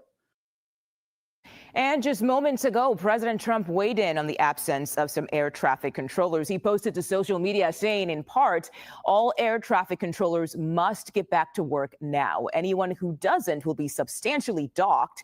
He went on to say, in full, shortly into the future, I am not happy with you. CBS News national correspondent Meg Oliver is live at Newark International Airport in New Jersey. Meg, thank you for your time today. Travelers she were look told. good. I don't know what you're talking about. Mugo hitting. Mugo hitting. Y'all can talk junk about her all y'all want. I guess we all got preferences. Mugo hitting to me. Told CBS News last week, I should say, that they were worried about returning back home, those flights, whether or not they would be canceled. If you happen to see any of those concerns come to reality right now at Newark? Mugo, good to be with you. That's exactly what is playing out here. It's pretty dead at Newark, but the cancellations are stacking up. And I just talked to one gentleman who was trying to get home to Fort Myers yesterday. His flight was canceled. He had to spend the night, another night in a hotel, and he's rebooked on a 2:30 flight today. So he's hopeful that he will get home today. So far, most of the flyers that have been coming in here, they're not seeing any cancellations, but they are starting to see some delays Now, when this all started on Friday, when they started to reduce the number of flights, we saw those regional airports being impacted. A very different story is playing out across the country today with busier airports. Chicago, Atlanta, here in Newark, Phoenix, they're being impacted the most, not to mention that some severe weather is playing out.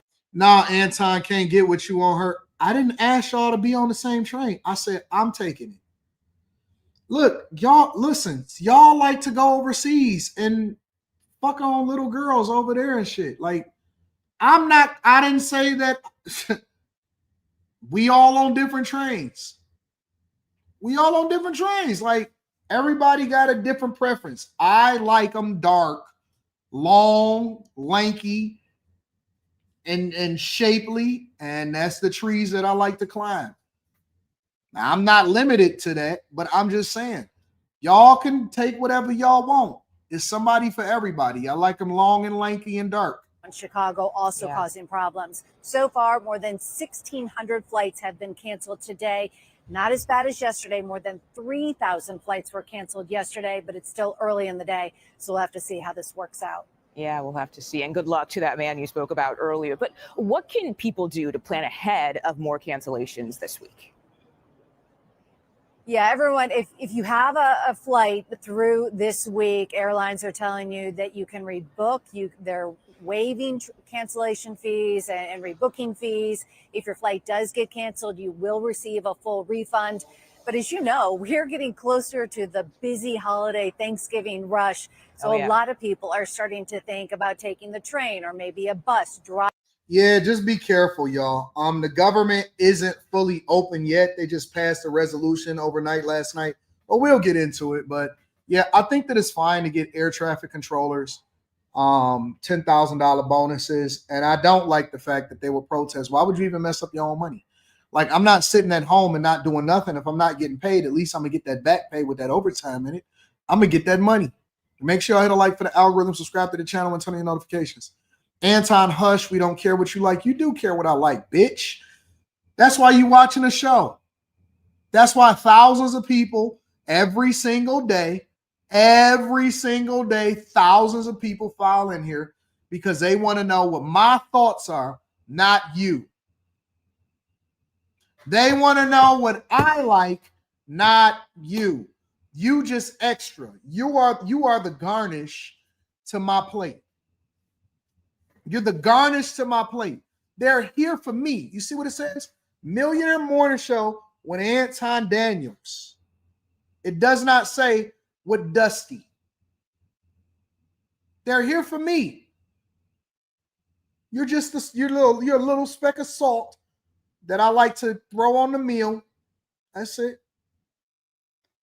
That's it. That's it. That's it. That's the way that it goes. That's life, nigga. It's unfair. It's unfair that thousands of people want to hear what I got to say. It's unfair. It's just the way that it is. I want to know what Gucci frames you wearing on your Gucci frames. I don't wear no Gucci frames. Do these look like Gucci frames to you? These ain't Gucci, baby. These ain't Gucci. Y'all want to know everything. See that? They want to know. They want to know my frames. They want to know my thoughts. They want to know my whether or not I like Mugo. All right, let's address this. AD on 2/17/2015, you posted a video saying stop being a sellout. And in it, you stated you had a 17-year-old son who was in college.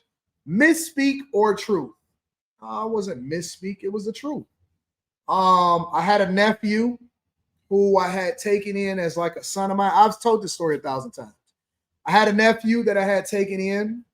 His name was Tim, and he was like a son to me because he was kind of abandoned by a cousin of mine who kind of left him out there. And my grandmother was kind of like trying to rear him because he had been getting in trouble in school a lot. And I took him in, and so he was my nephew, but I treated him like a son, so I called him my son. I put him through college. I made sure that he was taken care of. I made sure he got everything that he ever needed. And, he moved on to live his life. And so I kind of took in my young bull And I took in a lot of my nephews, but he was one of the closest to me because he actually had lived with me. So whenever I would get a house or anything like that, I would have to take him into consideration because, you know, that's why. So no, I wasn't a misspeak. It just is, you know, it was just me showing love to the people. So I find it interesting that people actually find that junk interesting. So yeah, I took in my young dog. AR Smitty says, remember that, and I was going to adopt him too. That was one of the reasons also why I was calling him my son, because I was going to adopt him to ensure that he had health care coverage under me until he was at least 26 years old. So remember that air traffic control mishap from Breaking Bad? Yep, one of my favorite series of all time. TS Car Wash and Detail Service says if they get punished, it should only be by them losing their job. They should still, that's worse. Losing your job is worse than getting docked. They still should receive the money they work for. And yes, the one who stick it through should definitely get the bonus, big dog. That would be worse, losing your job.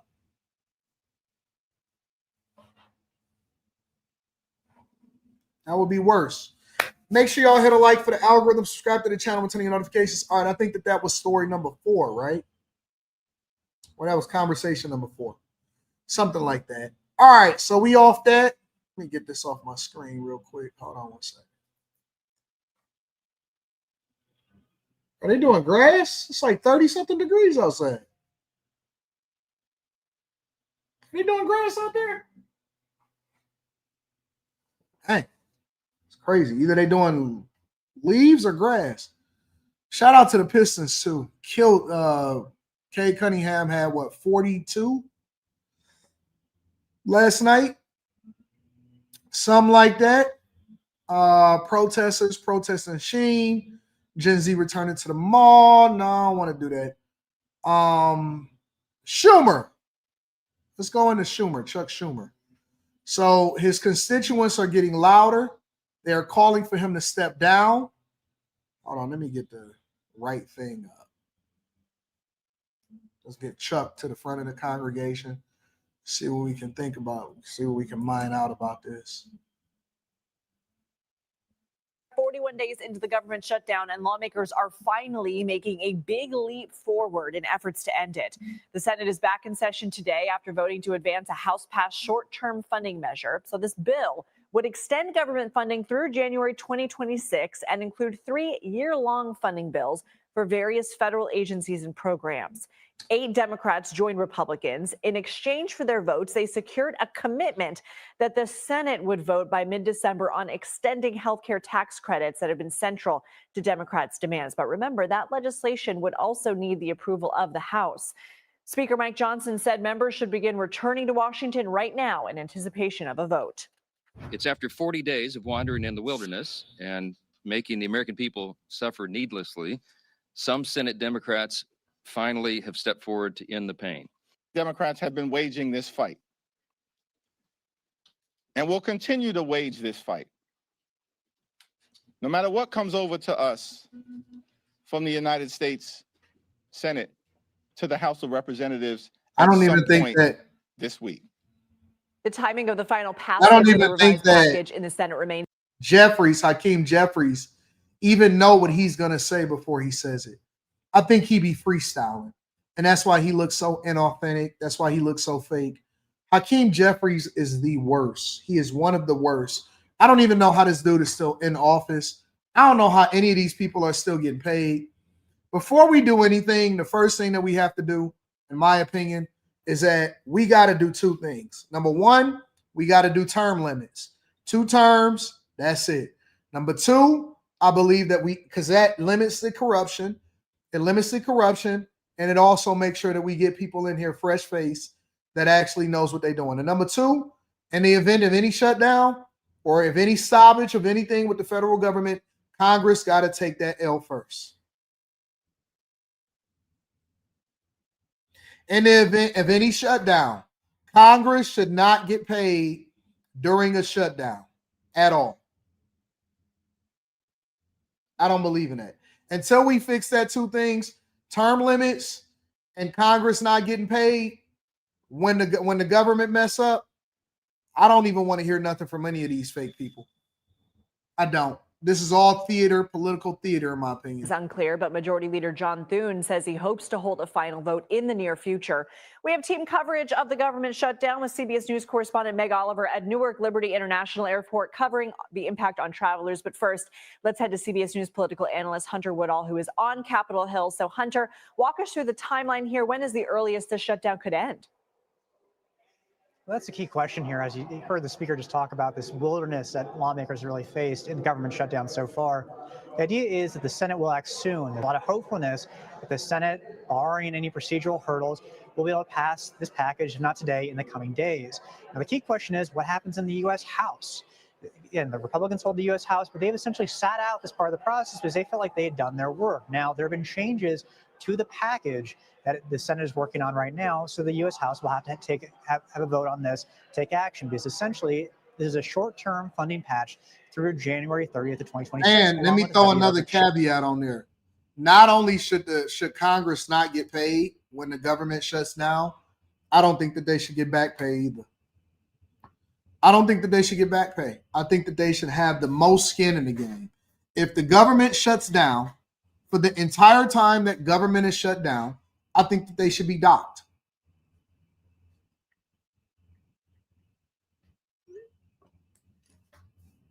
I think that they should be docked. There's no way that they should be able to continue to do what they do and get away with it. They should have the most skin in the game. They should not get paid. They should not get back pay. They shouldn't get none of that. They just shouldn't get paid. And that'll make sure that they got the most skin in the game. And it's not like most of them ain't rich anyway, but still. Take money away from them first and give it back to the people. Now, Republicans may have some discomfort with this deal. Obviously, House Democrats have been stressing their opposition so far. We're hearing a lot of concerns from rank-and-file Democrats as well as the base of the Democratic Party. So the question remains to be seen. If the Senate does pass this, which they seem on track to be, how the House will act and how Republicans will act once it gets to their doorstep. And there's been some infighting from Democrats over this vote, right? I mean, California Democratic Congressman Ro Khanna had some pretty pointed words about Senate Minority Leader Chuck Schumer in a conversation with our Major Garrett that will air tonight on The Takeout. Let's listen to some of it. It's time for him to be replaced. He is not meeting the moment. He's out of touch with where the party's base is. Are you hearing this from other lawmakers? I mean, what are you hearing about Senator Schumer's future? Well, Lindsay, what's notable here is Congressman Khanna is not the only person saying this. I was just seeing on social media, California Democratic Congressman Mike Levin expressed a similar approach and similar concern about Democratic leader Chuck Schumer over in the Senate. Now, Leader Schumer is probably not very concerned about two California House Democrats talking about him and his political future. But what this does show is how riled up the base is about Senate Democrats and how the Senate Democratic caucus is handling this shutdown and how Chuck Schumer has been leading Democrats so far. Now, notably, Democratic leader Chuck Schumer did not vote to advance this bipartisan compromise last night, but obviously he is the leader of the Senate Democrats. When I've talked to sources, it's either him or House Democratic leader Hakeem Jeffries, who are seen as the face of the party. That just tells you, though, where we're at. And I'll also note, what the hell of a weak party. Hey, look at this. Hey, check this out, y'all. You know what's more interesting about this whole thing? Look at all of the stuff that's happening around in the background. All of this is just performative. Everything that you see from politics mostly is performative. Whether it be the correspondents that's sitting there reporting on it, or when they then take up a space for a Hakeem Jeffries or a Chuck Schumer, all of this stuff, they all just have it set up all in a big old circle, and they get their little lights that you get from Amazon, and they set them up like this, and they all just record right there. Look at this. This is all performative, in my opinion. It's all performative. Look at it. This is a game. This is all a game. They all with one big circle all around, and they all performing.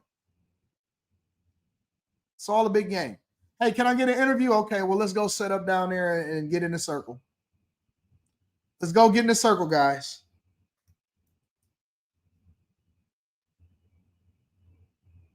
Earlier today, I spoke with California Democratic Congressman Ro Khanna. Let's listen.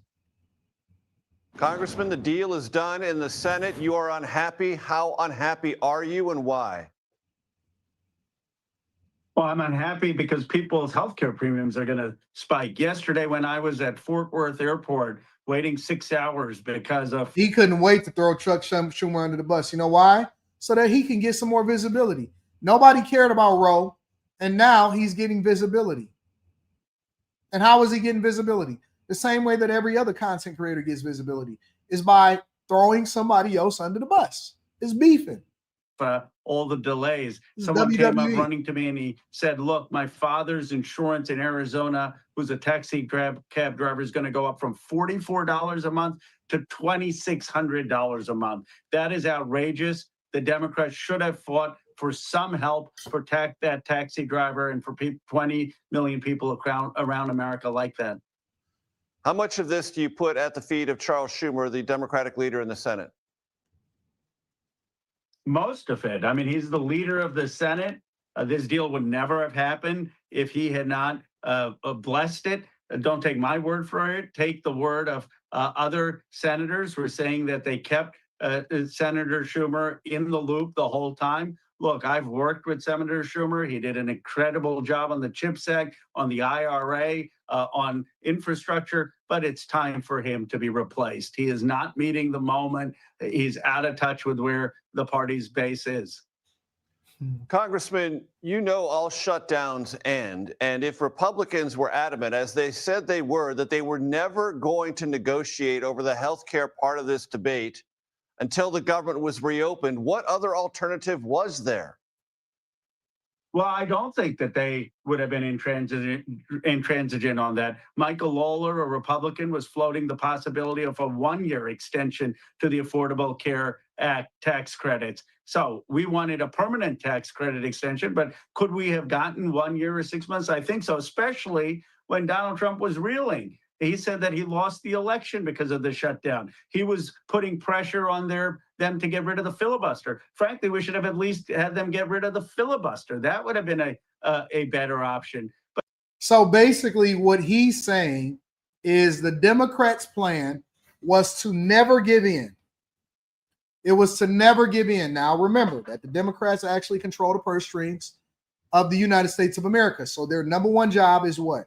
To make sure that America is funded, to make sure that we balance the budget, to make sure that the money gets going where it needs to go.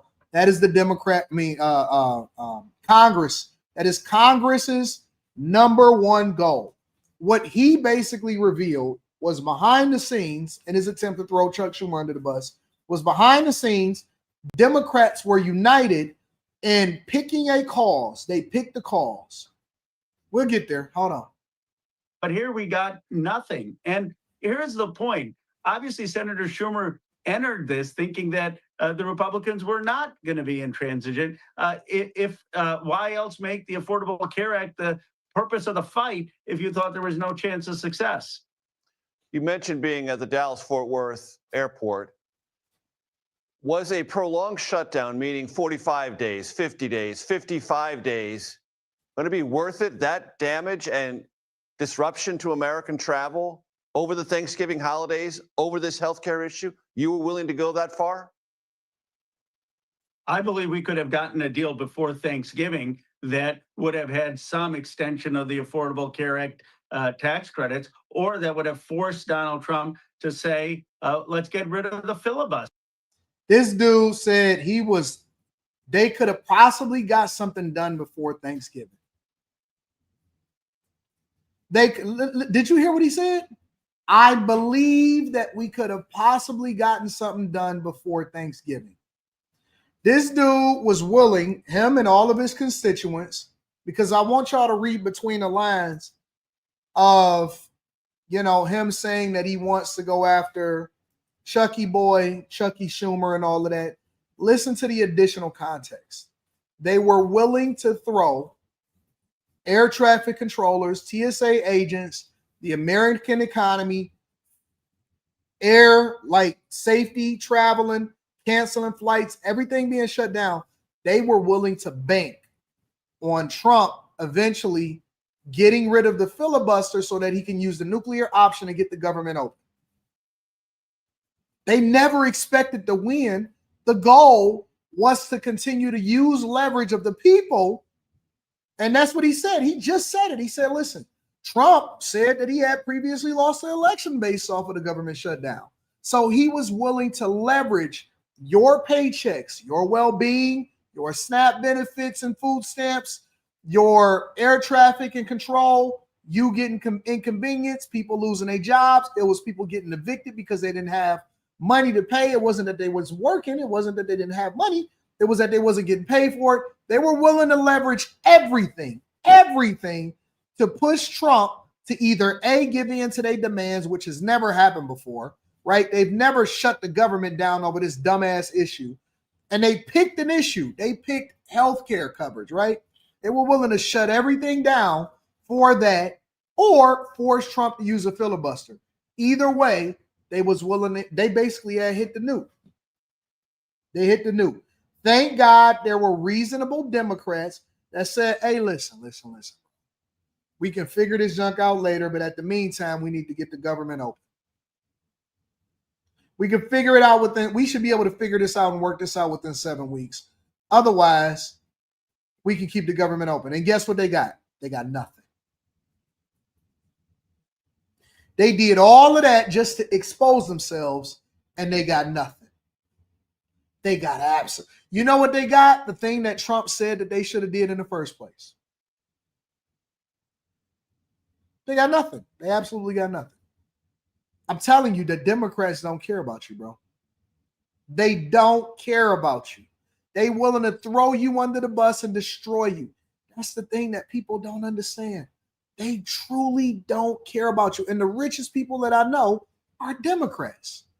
That's the wild part about it. Sure. And then the Republicans could vote with 51 Republican senators in the House to do that. What I don't understand is why we are the ones who abandoned a lot of the working class folks who are going to see their premiums go up and didn't put up the fight. That's really what's frustrating. I do think this could have gotten resolved still before the Thanksgiving weekend.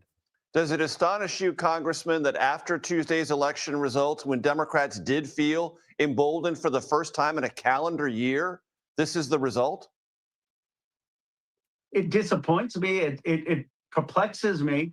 I guess I just don't understand why we have a group of people who are so out of touch with where our party's base is. They just came out in record numbers to give a win to Abigail Spanberger and Mikey Sherrill and Zoran Mamdani. They said, look, Democrats, we want you to stand up to this administration's lawlessness. We want you to stand up for health care. We want you to stand up for working families. We want you to show fight for people against a system that is not working. And we disappointed them. Now, can we recover? Yes. I think that the first step to recovering is to have generational change and new leadership. Someone referred to me as a backbencher calling for the Senate Majority Leader to step down. And I don't take those things personally. Some people were coming saying, oh, Khan is not a backbencher. But my point was those of us in the back need to come to the front. It's time for a new generation of leadership. They want their spot. Listen. They're not trying to get rid of Chuck because they think that Chuck is incompetent. They getting rid of Chuck because the snakes is at the door. The thugs is at the door. He don't want to be a backbencher no more. And so that's why he going on the campaign. Listen, man, this dude done been on multiple. I seen this dude on this show, on Don Lemon. I seen him basically going on a campaign with that same background and doing multiple different interviews. And he's basically trying to tell y'all, hey, I don't want to be a backbencher anymore. I want to come to the front of the congregation. I want some visibility. It's my time to shine. I'm tired of being a side wrestler. I want to be the main attraction. He's tired of being the side attraction. He wants to be the main attraction. They want the top spot. Facts. They want the top spot. They don't want to keep playing their role, playing their position, getting their salary. You get elected, you get reelected. They want visibility. That's why they're doing this. This is why they're doing it. Make sure you guys hit a like for the algorithm, subscribe to the channel, and turn on your notifications. I want to get into some money. Monday. Popular culture and Monday. No glaze is your aura rubbing off on the Pistons. I just think that is Detroit's time, man. Everything that's Detroit, anything Detroit, Tigers made the playoffs. Red Wings is doing okay. Lions just got done destroying the Commanders. Pistons is top of the East. I told y'all that they was coming. Pistons top of the East. The city is booming. We probably like the only liberal city that's operating at a budget surplus with growth. And we the blackest city in the United States of America, as crazy as that sounds. I just think that it's our time, man. We the comeback kid. We the comeback kid. Excuse my ignorance, King. Excuse, Queen. I see you. I see you, my princess. Was Congress doing any work at all this time? Good afternoon. Yeah, they was sitting there going back and forth with each other. They was sitting there going back and forth, princess. All right, curly hair. You're sitting there going back and forth.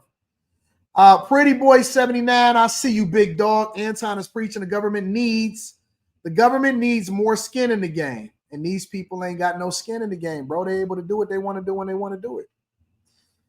They doing what they want to do when they want to do it with no accountability whatsoever.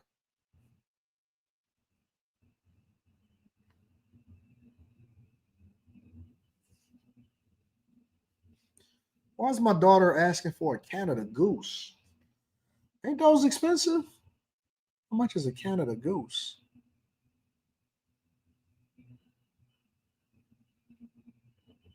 Sure is shopping?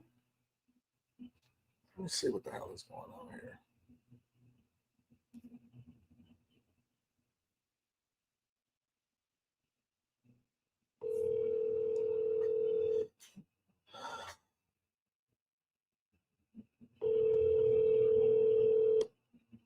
Huh? Hey, I'm on a live stream. You should. I thought you were supposed to be heading to the airport. I went to the mall first. We're going later. You went to the mall. Mm-hmm. You just got back yesterday. I know. What you buy at the mall? I didn't have school. I got Canada Goose jacket and I got some headbands from 11. Oh my god!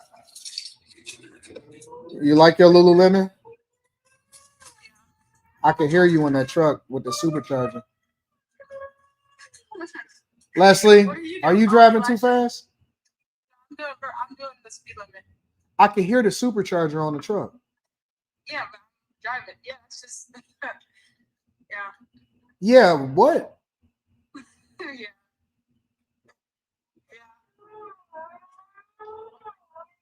Oh my god. All right, I'll let you finish live streaming. Just call me after. All right. Yeah, I'll call you afterwards. All right, I love you. Love you too. Bye.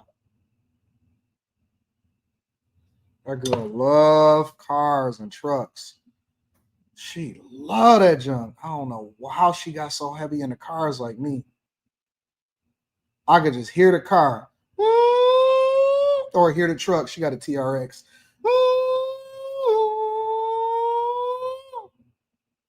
Now she keep it in the shop getting work done to it.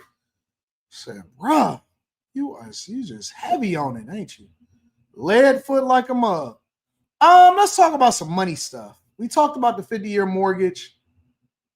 Netflix is hoping to find an in-person audience. What is that about? First ever Netflix house opening this week.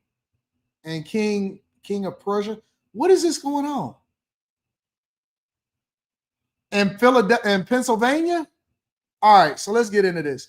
Make sure y'all hit a like for the algorithm, subscribe to the channel, and turn on your notifications. I'm going to share my screen with you guys. Right out of a classic teen movie. Young people hanging out at the mall. Coming here is like, it's an activity. After years of decline, retail is now experiencing a renaissance driven by Gen Z. Recent surveys finding that they visit malls more than any other generation, opting to spend more in-store than online. So what did you guys buy? I got two things. It's never about buying stuff. Yeah. It's just about the experience. From dining spots by popular influencers like Mr. Beast to indoor activities at Dick's House of Sport, even activates life-size video games. Malls are tapping into Gen Z's interests, nearly doubling the number of experiential offerings in the past decade. Now major media companies are joining the transformation. Netflix House is our in real life experience for fans to immerse themselves into Netflix stories. We got an exclusive look inside the more than 100,000 square foot space where the streamer's most famous titles, from Wednesday to Bridgerton, are making the leap from online to IRL. The first location set to open this week at the King of Prussia Mall outside Philadelphia, a decision Netflix's chief marketing officer, Marianne Lee, says is strategic. Why malls? Well, it is a traditional gathering place for people. There's a lot of nostalgia for kids, teenagers to hang out at the mall. And so we felt like it was a natural place for us to have our fans who are already walking around the malls to be able to stop in. It's a race. Oh, yes. I'm not very good. For us to be inside of a mall where families are coming, you really need something for everyone. And so you may not have time to do this for an hour, but you may have time to play a few arcade games. And so it was important to have variety in the space. Retail experts say that malls are evolving quickly to meet demand. Gen Z has reinvigorated the mall. There is a desire in this generation to lean into the physical world because they've been such a big part of the digital world for such a long period of time. Thank you, Rand Bringing back Wilson. malls and bringing people together. People are always trying to make up for what we lost during the pandemic, and I think a great way to do that is coming to the mall and hang out with each other. Chloe. Y'all, you said you live 20 minutes from there. Listen, Jason 18, I might have to fly over there to Pennsylvania. Because you know me, I like real in-person stuff. And so that's my vibe. I'm an in-person type of guy. I want to meet you in person. I want to hang out in person. I want to experience things in real life. I want to go to the show. That's one of the reasons why I like doing a Sunday movie review channel on Room 9, is because I like actually having to go to the show, and being in person actually limits your ability to do multitasking things, so you can just focus on having a good time.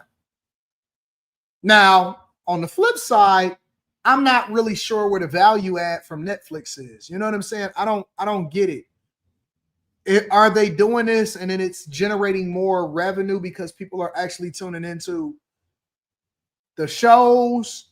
Do they charge to get in there?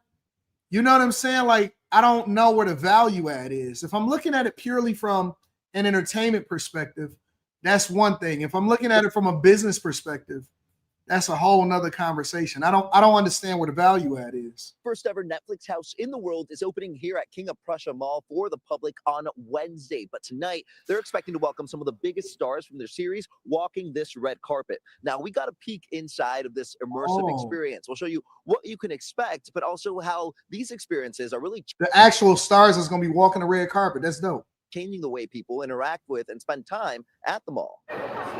The return of an American tradition, walking around and hanging out at the mall. I come for everything, honestly. They have good food, good experiences, and just a shop. But it's not just holiday sales bringing people in. According to experts, the mall's now serving as an entertainment one-stop shop. I come for a full experience. I come to eat, I come to shop, and also I come to see what's trending. According to the International Council of Shopping Centers, malls have nearly doubled the number of experiential offerings in the last decade. That's because they got to do that in order to survive.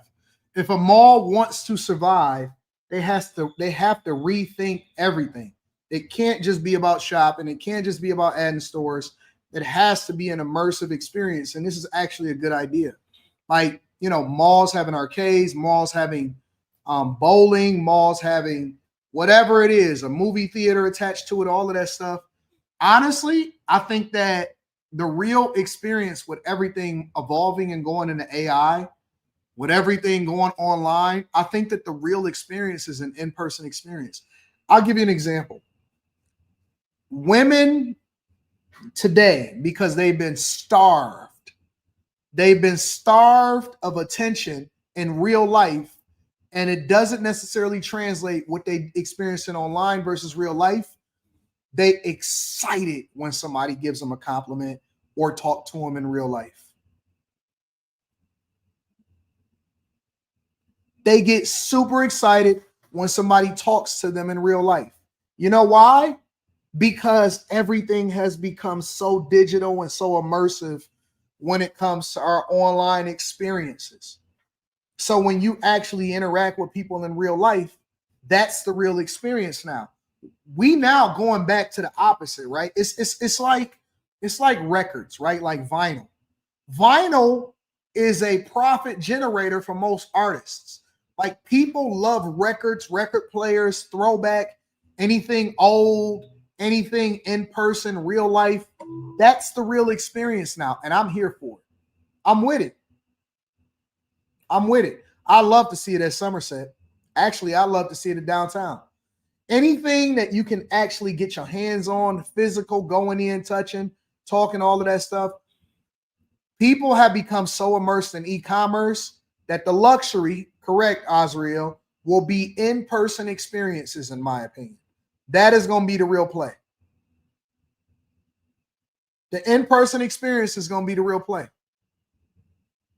King of Prussia Mall is helping lead that charge. We were able to attract some of these really awesome first of their kind experiences. Netflix, obviously, opening this Wednesday, a big one. You can hit that if you It's can master an the in-person Level experience. 99, You'll another kill one it, bro. coming in 2027.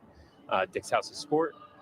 We opened camp last year, so giving people an additional reason to come to the mall outside of maybe just shopping or dining. The latest edition, Netflix House, preparing. I remember y'all sleeping, right?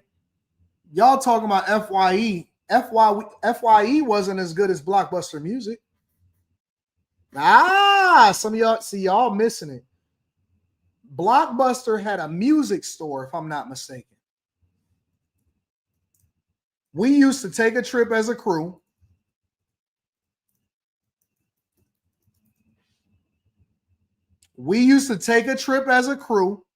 And we would go to Blockbuster Music. A lot of people ain't even aware of that. We used to go to the Blockbuster Music store. It wasn't a video store. It was a music store. And the dope thing about Blockbuster Music was you would go in there and you can listen to any CD, any track, anything that you wanted to listen to. It was called Blockbuster Music. And you can listen to any soundtrack, anything that was new. And then you would buy whatever it is that you thought was dope. You listen to it, throw the headphones in, and then you would go and buy it. I love music stores. I loved music stores. Blockbuster Music was the stuff, bro. It was it. It was it. You can listen to the whole tracks. You can listen to the whole thing, and then you bought it. Yep, I love Blockbuster Music. It was slapping, bro. It was really the thing to do. We used to go to Blockbuster Music, then we would hit the streets.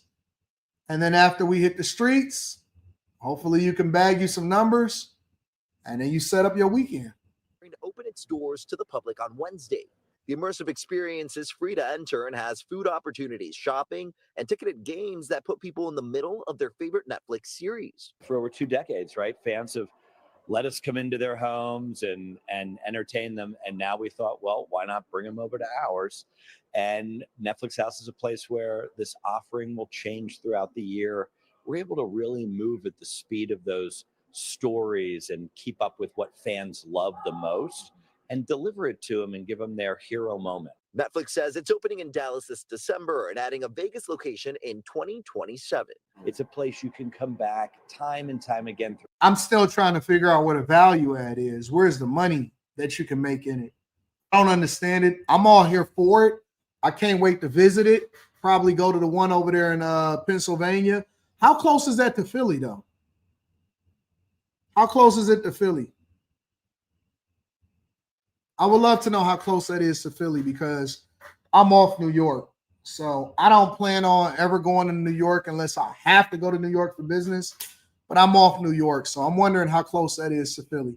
Make sure you guys hit a like for the algorithm. Subscribe to the channel. It's 30 minutes outside of Philly.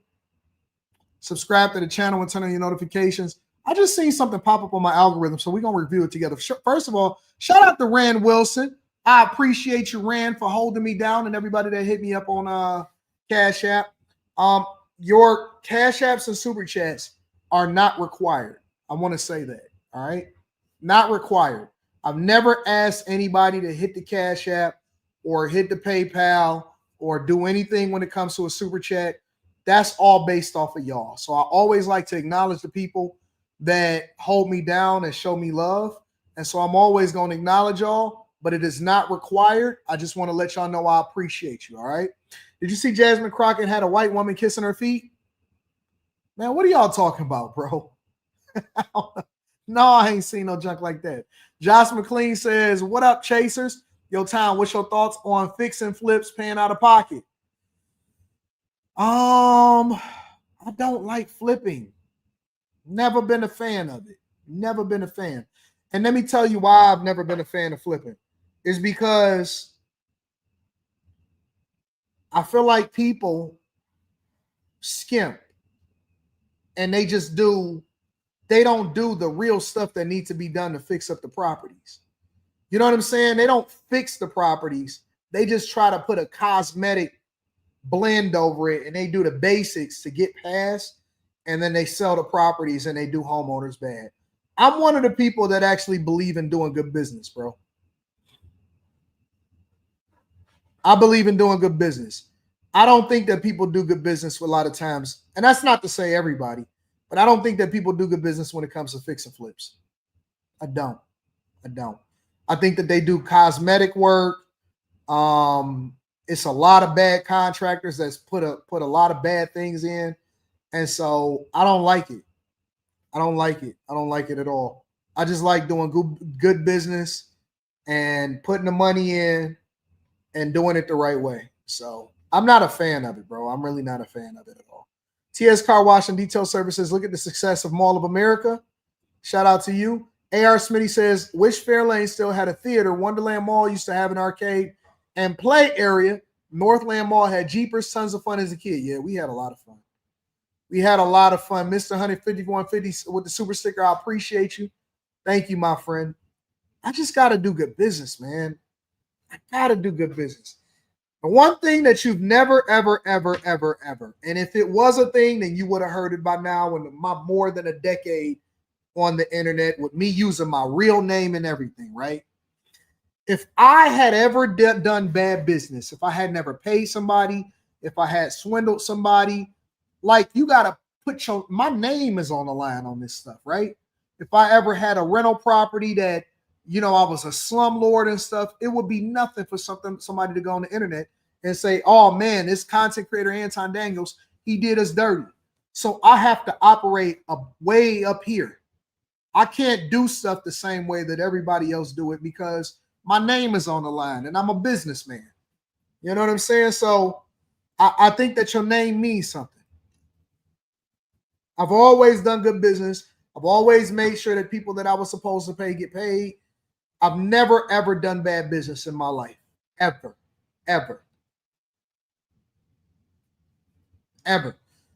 And so it's too easy, bro.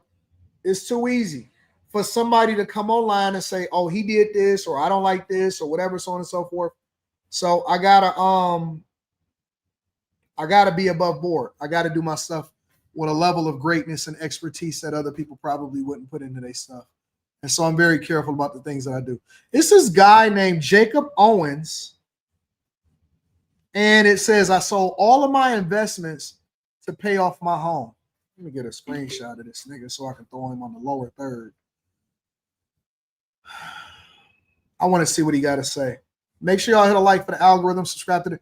Let me also say this. I really do enjoy streaming with y'all. The thing that I love the most that I get to do is I get to get on the internet, educate, talk shit, and get to the bag. Oh, also, we got a live stream tonight before after hours, all right? Live stream tonight before after hours on Patreon. It is in the Patreon. The time, the link, everything is there, okay? So if you are interested in rocking out and doing Stock Club, if you want to talk about stocks, I have the agenda up for you of exactly what we're going to talk about. Then it's there. It's not for everybody because I know not everybody is trying to run up a bag. Okay? So we're gonna get it in tonight. Sold everything. All of my real estate properties outside of the house that I currently live at here in Arizona, I have completely sold off. My LA house, my 40-acre film ranch in Adelanto, as well as my Airbnb property here in Arizona. 2 of those properties I made good money on. 1 of them I lost a lot of money on. But the whole reason for selling the properties, which I'll get into in deeper detail here in this video, was so that I could not only pay off my house that I'm at right now and own it free and clear outright with absolutely zero mortgage, but also have a bunch of money saved up that I can go invest in other ways, but also just live more financially free without any sort of restrictions or things weighing on my shoulders, especially as I've really began to start my family. I've got toddlers now, got another baby on the way. I've got a wife. I've got businesses that need my attention and need nurturing that I want to give more attention to without feeling like I always need to make more money because I got to sustain those businesses, but also sustain my life and everything else that's going on. So there's a lot to unpack there, and I want to just kind of simply just break it down and be real open and honest with you guys as to why I did this and what's next. I've always been an open book about my various kind of investments, endeavors, businesses, things going on in my life. I don't know who this And I guy think is. it's important to share that information for a variety of reasons, but I think there's a lot of people maybe in the industry as a filmmaker, creative, that have... Let me say this. I want to give him his credit first. His name is Jacob Owens. With a K. Jacob Owens with a K. And he has 10,000 subscribers as of the recording of this video and the streaming of this live stream. All right. I've never heard of him before. I just seen the video. Looked like it's some great cinematography and camera work. So we reviewing it. I like the title. We catching it in. Let me also say that too, that you just don't realize, and I talk about a lot of this inside of the Patreon when we talk about content creation, the importance of a good thumbnail and a good title, and then capturing people with real substance in your videos will do wonders for your channel. A lot of people think that they got to just do the same thing that everybody else is doing. You only have to make sure that you capture people's attention, that you able to hold on to them by having them look at all of your other stuff and then buy into your brand, but being able to captivate their attention with a good thumbnail, a good title that is something that people want to listen to or watch, and then also give them good content. You'll blow up. You'll start to catch some waves on YouTube. Looked up to me or looked towards me for inspiration and the things that I've shared and how to build and grow a business and wealth while still being a creative and running a creative business. Something that has helped me throughout my career is investing in real estate. Over the years, I kind of did the math. I've bought and sold 8 different properties, of which, again, I own only one now, which is the home that I live at here in Arizona, which is paid free and clear, and I own outright. That was a decision that my wife and I talked about for quite some time. The age-old saying, more money, more problems, it can ring true. And while we had these various properties that were bringing in revenue in different ways, whether it was the Airbnb property or as a film property or the LA house, which honestly cost us money, and really wasn't making money like we thought it could or would. There are a lot of extra responsibilities that come with those investments or ownership in those things like real estate. There's a lot to keep up with, right? I'm at a place in my life now where I just want to simplify things. I don't need to leverage myself and my finances to go make more money and build up this and become ultra wealthy, because in order to do that, you really do have to leverage a lot of your time, your finances, your mental sanity. Like, somebody said, is the Airbnb reign over? I was never really a fan of Airbnbs. I never got into the Airbnb game because it's too destructive. I was looking at a video of a guy a girl was advertising that she was throwing a big party at this mansion, and then a guy found out and he had to go ahead and cancel her reservation for the Airbnb because she was trying to do some Project X type shit. I didn't do a reaction video to it, but I remember him because I think his name was Robuilt. Yeah, I think his name was Robuilt. But people could tear your stuff up. It's not as lucrative if you don't own the property outright. You got to keep dealing with cleaning fees and people coming in and out and high traffic and stuff. And then you got the restrictions depending on what area you actually got your Airbnb in and all of that stuff. And so I was never a fan of Airbnb. I'll use them from time to time depending on where I'm at, especially if I need to like do an interview and then I need to bring my cameras with me. Nowadays, I'm not doing that no more. I'll just book a studio wherever it is that I'm at and book a team to come and shoot the content with me, and then I'll go from there. But a lot of people lose a lot of money because they're trying to compete with Airbnbs. But and a lot of people were sold on trying to do Airbnbs. I remember it was a lot of influencers that were pushing people, here, buy my course. I'm gonna show you how to do Airbnb. And now they know where to be found, the same way that the box truck people know where to be found, same way that the real estate people know where to be found, because everybody is just talking and ain't nobody actually giving you no game on what the real pros and the cons are. To me, it sounds like for him that he realized what we talk about in the Patreon, and I call it cost-benefit analysis, okay? It's called the cost-benefit analysis. The cost-benefit analysis is not that you're not profitable in this venture, but you rather allocate your time to things that would be more profitable instead of being stressed out over stuff that's mildly popular, that's mildly profitable, or is just doing okay. If I could spend more time making money over here with less headache, why would I continue to keep this thing? And then I can consolidate my business and my time, and I can focus on the thing that's really profitable, right? And so that's what it sounds like. It sounds like he made a decision, especially with his family life, that he didn't want to continue to be taken in a whole lot of different places and a whole lot of different areas that, you know, getting caught up with the hustle. And he wanted to simplify his life and simplify his business offerings. And he used the profits to pay off his home, which reduced the stress and allowed for him to focus more on his businesses. I don't see anything wrong with what he did at all. To build substantial wealth takes a lot mentally from you. And while I've done very well for myself in my life and my career up until this point, and hopefully will continue to do so for many years to come, I just wanted to simplify things, and selling those properties is a big weight off my shoulder. While yes, it's sad, I do miss them at times, and I do miss the revenue that they would bring, but I miss working on them in various aspects of them.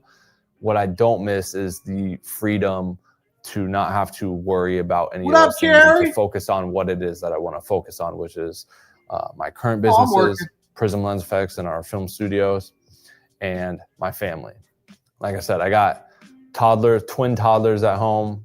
They take a lot of time and attention from my wife and I absolutely love and adore them and love spending time with them. And we've got another baby on the way. Speaking of babies, like your business, you need to treat your business like a baby, like you.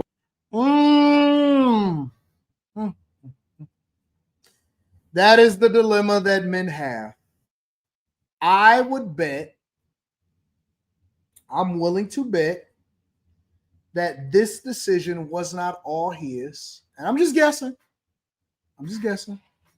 I would be willing to bet that the decision was not 100% his. That also included in this decision was a wife that said, I need you at home if you want me to continue to have these babies. When are you going to have work-life balance, hun? When are you going to have work-life balance, honey? We got another baby on the way. Sierra LaShawn says, a real man sacrificing for his family. It's one way to look at it. I think the sacrifice to make is the fact that I'm willing to go out there and work all day, every day to get us all of the extras, baby. Yes, to get us all of the extras, baby. Yep. Get us all of the extras. Listen. There's nothing wrong with what he's doing. Everybody has a pathway and everybody has a journey. In my opinion, I'm not really sure that he's going to be as happy as he's projecting himself to be as a result of this. For me, personally, I have to be busy and I have to be working. I want to work. That's all I want to do. I just work. And I know that that's probably an anomaly. I'm a throwback man. I'm a black man that just like to hustle. I don't want to sit in the house all day. I got to work. I got to hustle. I got to come and get it. I want to be immersed in my work. I am not the type of person that is going to spend every single day hanging at home, trying to make sure that everybody is having a good time and entertaining with people. I just don't have it in me, bro. I don't have it in me. Do I want to spend time with you? Absolutely. Do I want to spend time with you while I'm working? That would be a preference. Am I going to take some time to entertain the family? 100%. That's called the weekend. During the week, I don't exist. I can't see you. My daughter, she's flying out to Croatia. Along with, I don't like to say names no more because I'm trying to, in my new journey going forward, I try to keep things as anonymous as possible. And I ain't trying to be in the mix no more. So I try to keep my families protected. My family's well-being protected 100% of the time. So my people, I'm going to just say that. My people, they flying out to Croatia today. They went shopping. They went to the mall. They should be heading to the airport. Dad, are you coming? Tomorrow.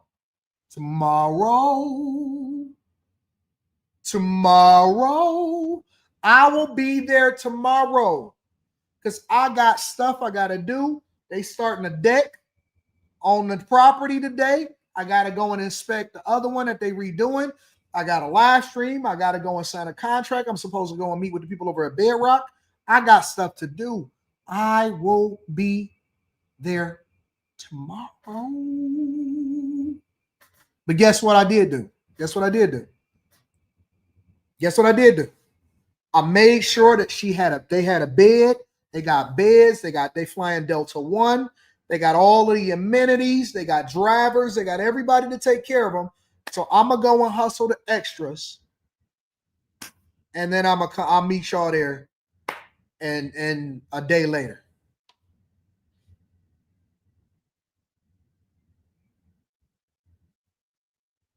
That's just me. And I know that everybody got a different perspective and a different way of doing things. But if you coop me up in the house too long, I can't do it. I'm going to lose it. I got to go. I got to hustle. I could have streamed from home right now. But guess what? I'm in the studio. Why am I in the studio? Because I have to hustle. I can't be trapped. That's why they say, Anton, you married? Yes, I'm married to the streets. I'm married to the game, baby. I'm married to the game. I am married to the game. First and foremost, I'm married to the game. I can't be controlled. I have to have freedom to move. I got to make moves. I got to shoot, baby. And if this is not the life that you signed up for, then that's just the way that it is. If you want a dude that's up under you all day, every day, he's willing to make the sacrifice and sell his properties and consolidate and make sure he builds you a nice, fun home together. If you want a person that you're going to see at night and on the weekends sometimes, but we going to have all of the extras and all of the nice cars and you can fly where you want to and we shop where we want to, and my daughter going to hit me up and say, hey, can I get a Canada Goose right now? And I'm going to say, yep. That's me. That's me. They don't know how much I work, Yakar. I hustle 100% of the time, 24 hours a day, 7 days a week. I wake up thinking about the hustle. You always need to be I pray for the hustle. God, give me more hustle. In Jesus' name, amen. Nurturing it, coddling it, helping it grow. And with where our current business is right now, Prism Lens Effects, there's just a lot of growth that needs to happen there and a lot of focus and intention that needs to go into nurturing this business as well as our film studios. And the more my attention is diverted elsewhere, whether it's to this property or to this rental or to this property, like that is just time and attention that's being taken away from this baby right here, Prism, and my family. And so just wanted to simplify things, relieve a lot of stress and anxiety that comes with dealing with those things.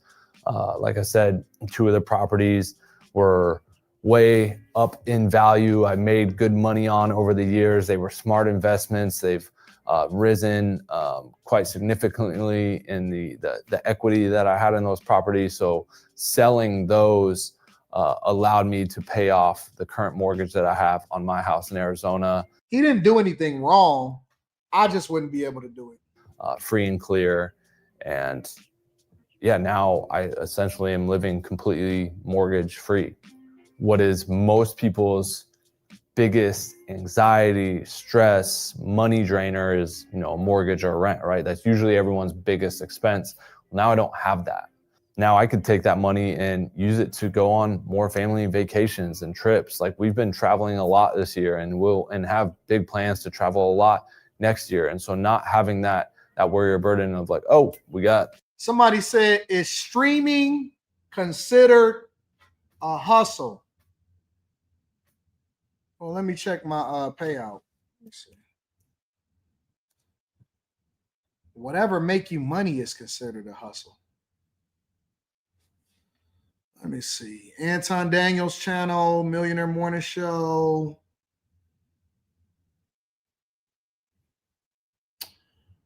I guess it depends on how you look at it.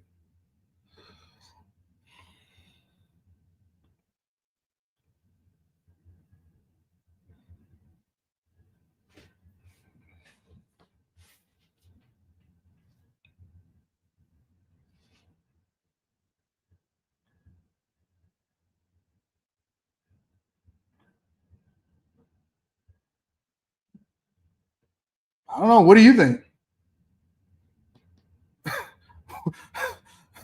What do you think? Man, I'm transparent, so I don't mind showing my numbers. None of that shit. Like I'll show you everything. I don't have any secrets or whatever. My whole life is like I'll show my bank accounts, I'll show my brokerage accounts, I'll show my real estate, I'll show everything. I mean, what do you think? Are you making money from it? If you're making money from it, then it's a hustle. Got this mortgage we got to pay. Allows us to just be more. Somebody says streaming is slavery. Well, lock me up and throw away the key.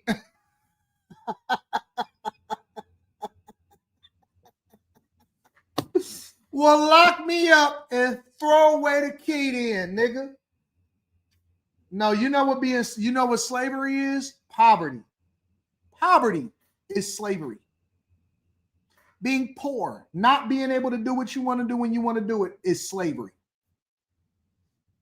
Facts. Facts. I am the CEO of the Chasers. Poverty is slavery. Having to ask somebody for a day off, in my opinion, is slavery. Having to beg somebody to take time off so you can go and fly to a different country is slavery. Having to ask somebody if they can give you an extension on a rent is slavery. Having to go and beg somebody to put your payments on the back end is slavery. That's what slavery is. I choose to do what I do. And that's just, well, you know me, that's 2 channels. I'm not going to show you all the other stuff. I choose to do what I want to do. If this is slavery, Lock me up. I'm cool with it. Everybody keep telling me, oh, it's down. Content creators is going broke. Where? My people eat. All of my streamers, people that stream with me, they get money, they eat, we run up a bag, we party, we have a good time, and we share the information for the people to see. And then I tell people on the Patreon all of my tips and tricks. I tell them all about everything I do to monetize my content creation.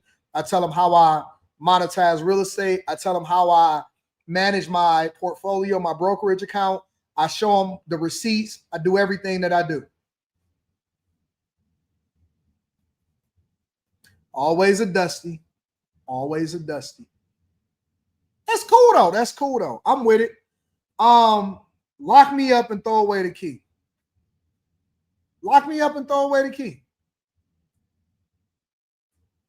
Everybody keeps saying, oh, streamers, content creators, they ain't got no more money.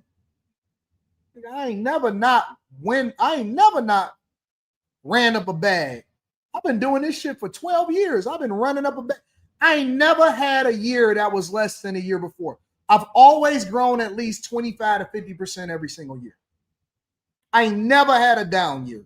Never. I've never, ever, in 12 plus years of being content creation, I've never, ever in my life had a down year. Ever.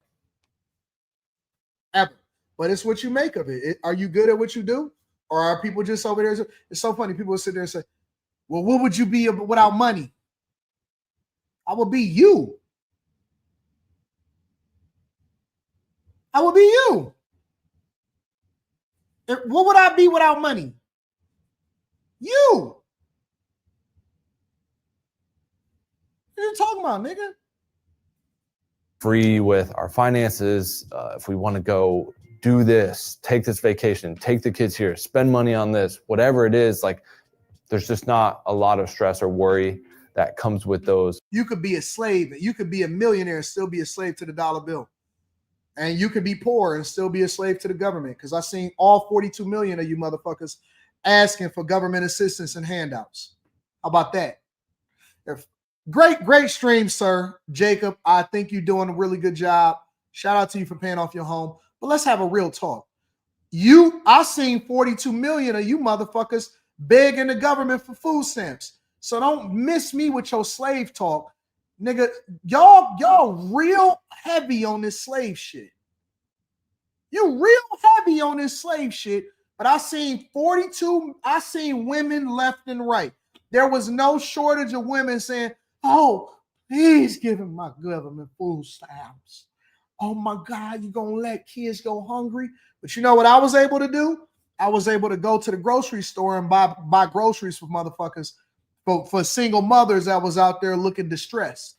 I was able to go out to Woodward on the streets and pass out $7,000 to the people in the streets because I was able to tap to the streets. I was able to come on a live stream, and when a woman said, oh my God, Anton, I have type 1 diabetes, but I don't know what I'm going to do from a food perspective, I was able to send her $1,000. That's what I was able to do. Listen, it's not about the love of money. It's about the fact that I have the freedom to do these things for other people that otherwise would not have been able to do it for themselves. That's freedom. That's freedom. So you can miss me with your slave talk. I don't want to hear none of that shit. I don't want to hear none of that. At all. At all. It's a tool, and I utilize it effectively. And that's why my daughter is not going to be sitting by the bathroom. My daughter is going to be sleeping nice and cozy on Delta One. And next year, I possibly got a contract coming up, a sponsorship, where we will only be flying private. We will only be flying private. That's what I'm really working on, is the sponsorships for next year. So if I'm a slave, lock me up and throw away the key. Lock me up and throw away the key. Freedom is the fact that my girl hasn't had to work in 18 years. She has not worked for anybody in 18 years. for the entirety of the time that my daughter has been alive, she has never, ever stepped foot in somebody else's establishment. That's freedom. Freedom is being able to go and get your friends a bag. Freedom is being able to send to, hold on. Freedom is being able to hire your friends to work for you as a contractor and then send them tickets to the games to send courtside.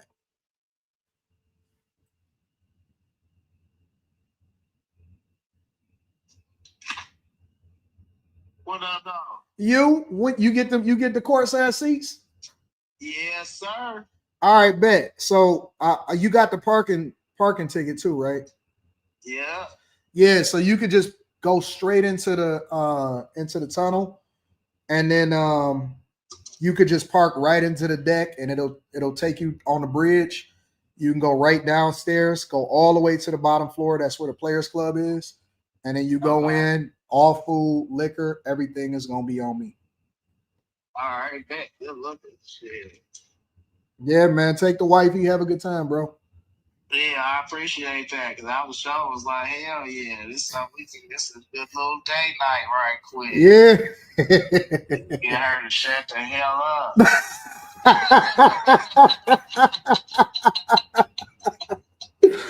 All right, hey, let me know if it's any games in particular you want to go to. I'll be able to hook you up probably.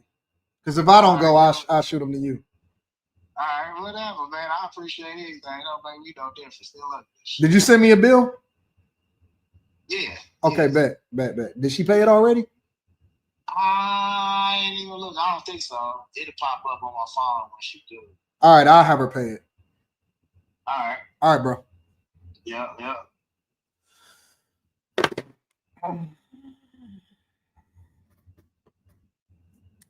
Freedom is having friends since high school, and we still do business together. Friends since high school, and we still do business together. You know that? High school. I've been cool with my people since high school. 9th grade, we still do business together.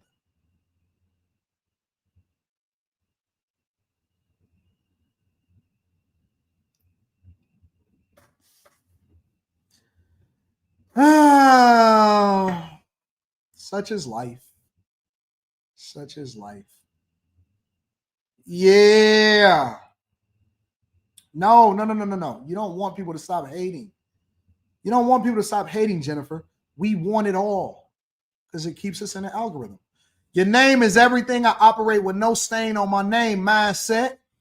Eddie says, oh my God, I see what you're doing, AD. I'm like, why he keep talking about the algorithm? For those who don't know, join the Patreon and look at it growing up a 1 million subscriber video. No, they don't want to know that because they want to make sure that they have their freedom living in their mother's basement, Eddie. You know what I'm saying? Bitcoin Brown says, I got to get up with your boss about the property development business site and merch. Bet. I'm going to call you as soon as I get back from Croatia. Brian, the filmmaker, says, what I would give for you to show me one of the videos, for you to show one of my videos on this show. All right, bet. I got you. What video you want me to show? I'll see what I can do. I mean, it got to fit into the narrative of what we got going on the show. Supergirl says, I'm always here listening and just became a back. Shout out to I just seen you hit that. You know I get a notification for every single person. Shout out to Supergirl, and she went for the whole year. Never mind my lack of profile pic. I appreciate you. No, we know who about business and who ain't. Many Plays PC says, if being a slave mean I can make 6 figures a month, shit, call me Kunta Kinte. Preach Anton says, anime reviews. I pray that financial freedom you obtain finds me. I pray that it finds you too. Because I ain't no hater. Because I'm not a hater. I'm not a hater. Free agent forever. Rocky K says, what up, Anton? Been busy running up a bag. If having the option to work when I want and take a vacation whenever makes me a slave, I'm happy to be on that plantation. Salute to you, fam. Salute to my dog, free agent. Rocky, forever Rocky in the building. I appreciate you. Well, listen, here's the thing. I hate to do this, but I got to do this. I have to go into my cage so that I can work. Yep, because I don't have no freedom. So we will be live streaming. I got 2 live streams coming up tonight. We got the Patreon live stream. That is up. And then we also have after hours tonight. All right. So listen, I love you. I appreciate you. If you have not already, make sure you subscribe to the channel. Same thing tomorrow morning. Also, we are going to be live streaming on the Millionaire Morning Show. And we're going to get it up. We're going to run it up. We're going to run it up. All right. I love y'all. Great show. Great show. I love y'all. I appreciate y'all. Y'all are the greatest audience on earth. I got to get my coaching up popping. I'm so focused on all of this other stuff. Why is this not being able to end? They got to fix this. Let me see if I can do